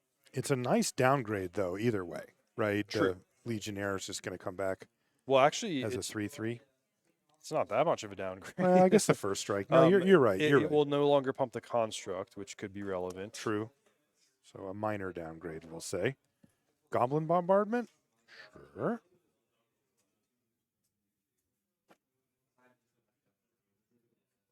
Now, Luca attacking. In the last game, it was pretty deep into the game before Luca started turning creatures sideways. He has Snapcaster, which can serve as an ambush, also Sword Splashers. Goblin Bombardment's going to make it difficult for the body of Snapcaster to ever really do anything too dramatic. He's also got Restoration Angel. That's a nice one with both Snapcaster and Skyclave. Yep. This does feel like it's moving closer towards Luca because 3 pieces of power just wasn't enough. You got to get that 4th one. Curse Scroll attack.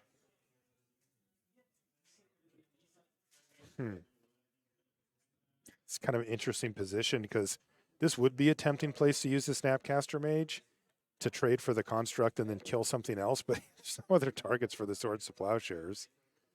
So, but do you want to burn Restoration Angel? I guess you could just Apparition the Curse Scroll or the Bombardment or something. Or just take it. Dauthi Voidwalker.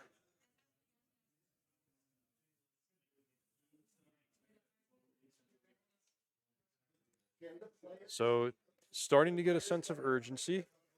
There's a limit to how long you can do nothing. Lucas seems to be a very patient player where he's taking great pains to line up the right answers against the right threats, but he wants to sweat his life total, and that Dauthi Voidwalker in particular is a card that can get out of control if you don't deal with it quickly.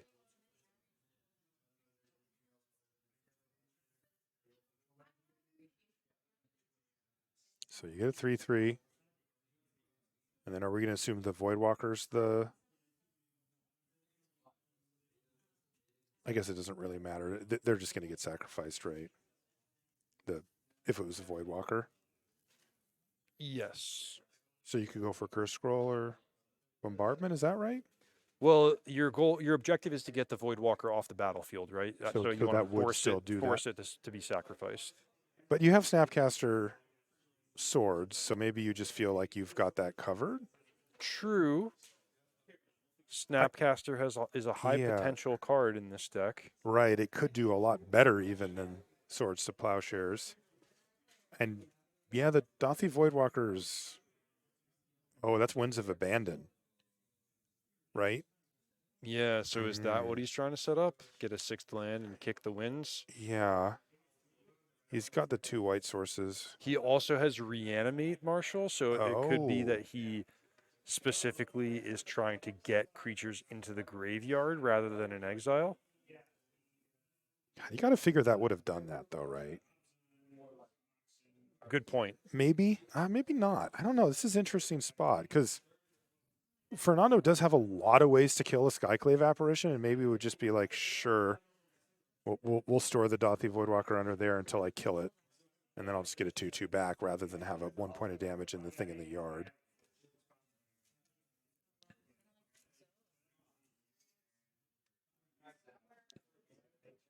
You can see the players are starting to congregate here in the room with us, Reed. As once this is decided, we're going to get a quick chat with the winner. And we're going to do the draft, the 8 remaining cards from the vault. Mm-hmm. Winners gets to pick the first one, and then it'll go in order of how they finished in the top of standings here. Oh boy, Marshall. Oh, so Zealous Conscripts in tandem with Bombardment. That's just happening, right? I don't think Luca can stop it. Yeah, Swords to Plowshares doesn't really help here. Luca does not look happy about this. Fernando is like, can I have it? Thank you very much. So what do the attacks look like? You know what you... Wow, they look really good, actually. What you could have done and what may or may not be a dynamic this turn is Luca probably is going to have to Snapcaster Swords and still go after the Voidwalker. Given that he has Reanimate, he might want the Voidwalker gone before Fernando has the opportunity to sacrifice the Restoration Angel to Bombardment. But who knows? This all depends on what choices Fernando is going to make as well. So the Voidwalker not getting in here. Voidwalker not getting in because, oh boy, because Fernando knows that he can put the Restoration Angel in exile with a Void counter at any time by sacrificing it. So now, if Luca points a removal spell at the Voidwalker, Fernando can basically exchange it for a Restoration Angel that will be his forever. That he gets to keep. Right. So I think Fernando has walked Luca into a really bad spot here. This is nice. And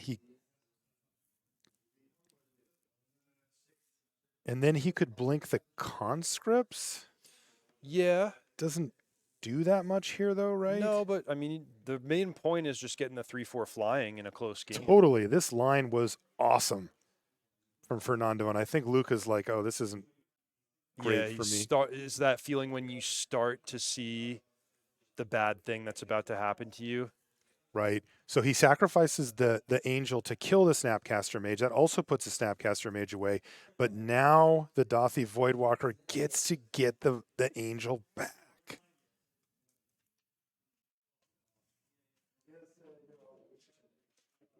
He'd probably just rather have it still be attacking than anything else. Well, he could take the Skyclave and sack the Skyclave. So sort of that for board classic position, threaten sacrifice combo. He gives up some damage to do it, but that's got to be worth it, right?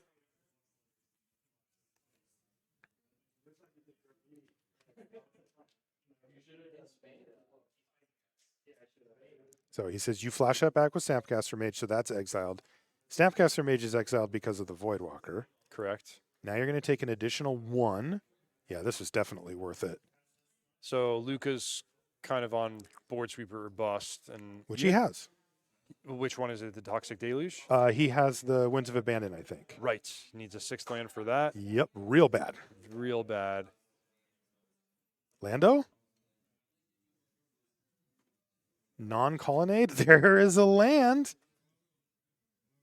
And there it is, Winds of Abandon. And Fernando says, I did all that work. Still got some game to play here. So, would you like to have lands or damage? Probably a mix, right? Because it's Mhm. like, you know, you want to have enough lands that you can do whatever you want for the rest of the game, Mhm. but probably like 8 or 9 will be enough, and you don't you don't need 10 or 11. He could do 5 here, Yep, he could.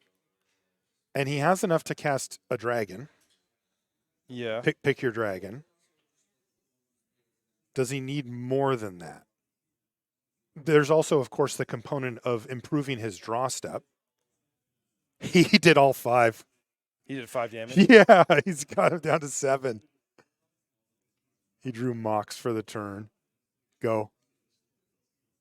Oh, we got a game here. His hand is... Oh, jeez, there's Elspeth off the top for Luca. What a rip. Wow, Luca went from death's door to just commanding position in the game. Easy in the course game. of Oh, 2 and there's turns. Glorybringer. Okay, so that's going to put Luca to an effective 2. 2. This is why Fernando was prioritizing that damage so that he could put himself in a position top deck a heavy hitter like a dragon, be right back in it. Luca's last remaining card is Reanimate, which if he takes 5 damage, that's basically dead Basically for the rest dead. of the game. Mm-hmm. Does Fernando just have to completely ignore Elspeth at this point? Well, Elspeth has an ability that says -3, Right. destroy big creatures. So Fernando can either attack Elspeth to take her off of that ability and try to win the game with an unanswered Glorybringer over the course of 3 or 4 turns, or he can just be like, hey, take 5. That's what I got. Yeah, and he can rip an Ophiomancer for the win or anything that creates 2 creatures or back-to-back creatures. All right, now Luca faced with an interesting choice. He has drawn Vindicate. So he has, as I see it, 3 choices here. He can Vindicate the Glorybringer and try to win by ticking Elspeth up to 7, getting the game over with in the course of 3 turns. Mm-hmm. Just that's it, 3 turns. That's how long you have, Fernando, to draw enough burn to kill me. Option 2 is that he can point the Vindicate at the Goblin Bombardment, followed by minusing the Elspeth. Or option 3 is that he can just minus the Elspeth, take his medicine, and save Vindicate for the next threat. Of those, I somewhat lean towards vindicating the bombardment. That is the long-term problem. It makes every single creature that Fernando draws a major issue. Fernando has to decide if he wants to chuck the bringer right now. So he sees that it will likely be dead. He's thinking about what's in his deck. It's like, okay, Yeah. am I going to draw exactly Bone Crusher Giant? Right? Do I want to make Luca use the minus on the Elspeth so I get more turns? That makes sense to me because you have 2 more dragons that you can draw into, so just giving yourself more draws towards that. But he did. He went upstairs with it. He went upstairs. He's So just going to now- ignore the Elspeth and try Now to the rip. game is just super clear cut. Luca's going Fire? to win in 3 turns, and Fernando has to draw Fire, Bone Crusher Giant, anything that can deal 2 damage. Oh, can he find it? Found Phyrexian Tower. Moxco. And now Luca's job is to get this thing over as quickly as possible. Oh, and he found Spell Seeker for Time Walk, shortening the clock And by that's- 1 turn. He could also, I don't know if he has like a hard counter that he could get.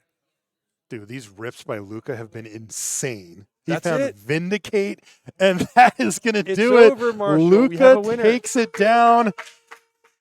You know what's better than 3 pieces of power? 4. And that's exactly what Luca is going to have here because he's going to get his first pick from this sheet. And then the other players will go through, and then he'll get all the rest of this, taking that home with him as well. Congratulations to Luca and Fernando. Played beautifully as well. Really, really cool stuff from the feature. Yeah, huge congrats to our champion, all the competitors. I mean, there's no losers here, right? This is everyone going home with some really awesome stuff, some unique cards that nobody else in the world has access to, and just a great memory, hopefully. Yeah, and by the way, this, so not too bad either. All right, we've got Luca here. Okay, you can throw this headset on, Luca. Luca, congratulations. You just won. Congratulations, That Luca. was absolutely incredible. You know, we picked you to win before we started because we thought you had the best deck in the room. What was your thoughts on that? Yeah, I thought I had a really good deck. The mana just needed some work, but the mana came together and it did well. Yeah. You drew your power a lot, seeming like we watched you in the quarters and like in game one, it was like all three of them, but this game, not so much. Yeah, I didn't really need it this match, I don't think. I just had more of a grindy game plan. Yeah, and it was interesting because so did your opponent, Fernando, there. Different approaches entirely, but wow, efficiency was definitely on your side. Great job. First things first, you get a trophy, so congratulations for that. That is something that you can keep with you for the rest of your life. And he gets to make a pack one, pick one out of this. We think we know what you're going to take, but you go ahead. You can pick the card that you're going to take here. He's looking over at Dad and Bro, and looks like, yeah, it's going to be the Mox Sapphire. That would have gone pretty well in your deck too, actually. You know, so 3 pieces of power turns into 4. Luca, congratulations once again. You have won. Probably the only time this is going to happen, so you picked the good one to win. Congrats. Thank you. Well done. Yeah. Okay, so we can bring in the next people as they go, and they're going to draft the rest. And then, of course, you know, Luca, that you get all of these as well. So you only have to wait just a short minute, and once everybody is finished picking, you'll get the rest of these cards to go with your trophy as well. Congratulations again. What a win. Awesome I'm stuff. so jealous. Like, that was such a great one. Okay, I'm going to put this down here. So we're waiting for Fernando. He was the one that finished second, and he'll be here in just a minute. What do we think he's going to take, chat? Going for the Ruby? Yeah, I mean, I guess it depends if you're a red mage or a white mage, right? Yeah. Hey, there he is. Hey, Fernando, congratulations on second place. Great to watch you play. Yeah. You get to make your pick? What do you think? Oh, he's looking at the back. Okay. Yeah, you can. Here, let me show the camera if you don't mind. He did take the Ruby. There you go. Congratulations. Great run. Who we got next? Rex coming in. You already know what you want? Is it this one? Watching the footage of that round 2, I know I messed up pretty bad. Oh, no, that's okay. Don't worry. My brain shut down, but hey, I went 2 and 1 and took third, so Very nice work. it's between the Mox Pearl or the Mishra. Mishra's Workshop or Mox Pearl? What would you take, chat? You know, I would love to get the Mox Pearl, but the Mishra's Workshop is in really good condition. Love it. Oh, that's a great pick. He took the Mishra's Workshop. Oh, Yeah. Congratulations on a great run, Rex. Congrats. And yeah, who's up next? That was our first curveball. How do you Marshall. feel about a Mox? You can take whatever you want off of that sheet. Yeah, good choice. Congratulations. Great work. Yep. All right. No more Moxen left, and you, by the way, can look through here if there's oh, we're going to start here. All right. You go with the Bazaar. That's the right pick. I like that pick. Congratulations. Great job. Congrats. All right. Who do we got? Oscar's up next. Oscar, you work at an LGS. You should know what to take here. I like this one myself. All right, he's going with the Soul Ring. Yeah. Look at that. Beautiful. Congratulations, Oscar. Great to see you. Yep. Good job. Hey, Mom. What's up, Jesse? Do you already know what you want? All right, you take a look. Here's Jesse Hampton coming in. That mulligan to 5 was tough, bud. Yeah. Oh, he turned the page immediately. There's some duels here, though. The Underground Sea. Yeah, that's what I would have taken, too. Beautiful. Congratulations, Jesse. Nice work. Good job. Yep. We got 2 duels, but there's the whole binder. You know, can I interest you in a foil mold drifter? Maybe Maybe another time. Okay. What do you like? Yes. Yeah, you like duels, or I mean, there's actually some pretty sweet stuff here. Yeah, I'm just going to go. You're gonna go with the volcanic. Yeah, I like that pick too. Congratulations, great job. Yep. Is that it? No. Yeah, that is it. So those ones are missing. And all of this, come back in, Luca, is going to you. Congratulations again. Great job. You did a great job, and you get the Good job, trophy, Luca. and you get the cards that you drafted, and you get that thing plus the mocks as well. Wow. What an event, Reed. Any last thoughts before we take off? Just super cool. I mean, the Museum of Magic really came through here. The cube itself, the gameplay, the whole concept of the event. I just give it an A+. Yeah, awesome stuff here from MagicCon Vegas. This was really fun. Thank you so much for joining us. We really appreciate you hanging out with us. That's Reed Duke. I'm Marshall Select. I just want to say thanks to everybody from Ultimate Guard, from the Magic Online team for making this happen. This was a really special event, and it was really fun to be a part of it. We hope you enjoyed it, and we'll see you next time. Bye-bye.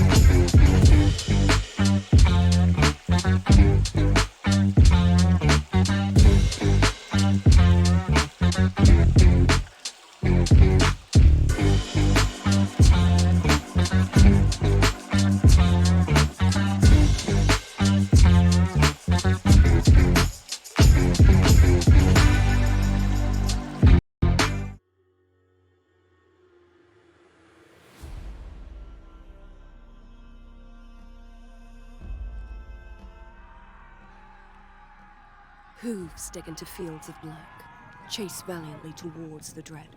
Shield and armor aglow and bright, countless hearts and lances keen. They ride into the night.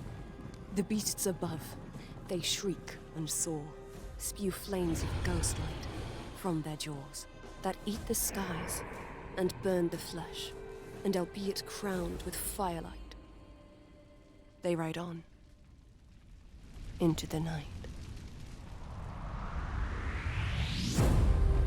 The new 2024 exclusive line, crowned with the first printed boulder and zip folio ever.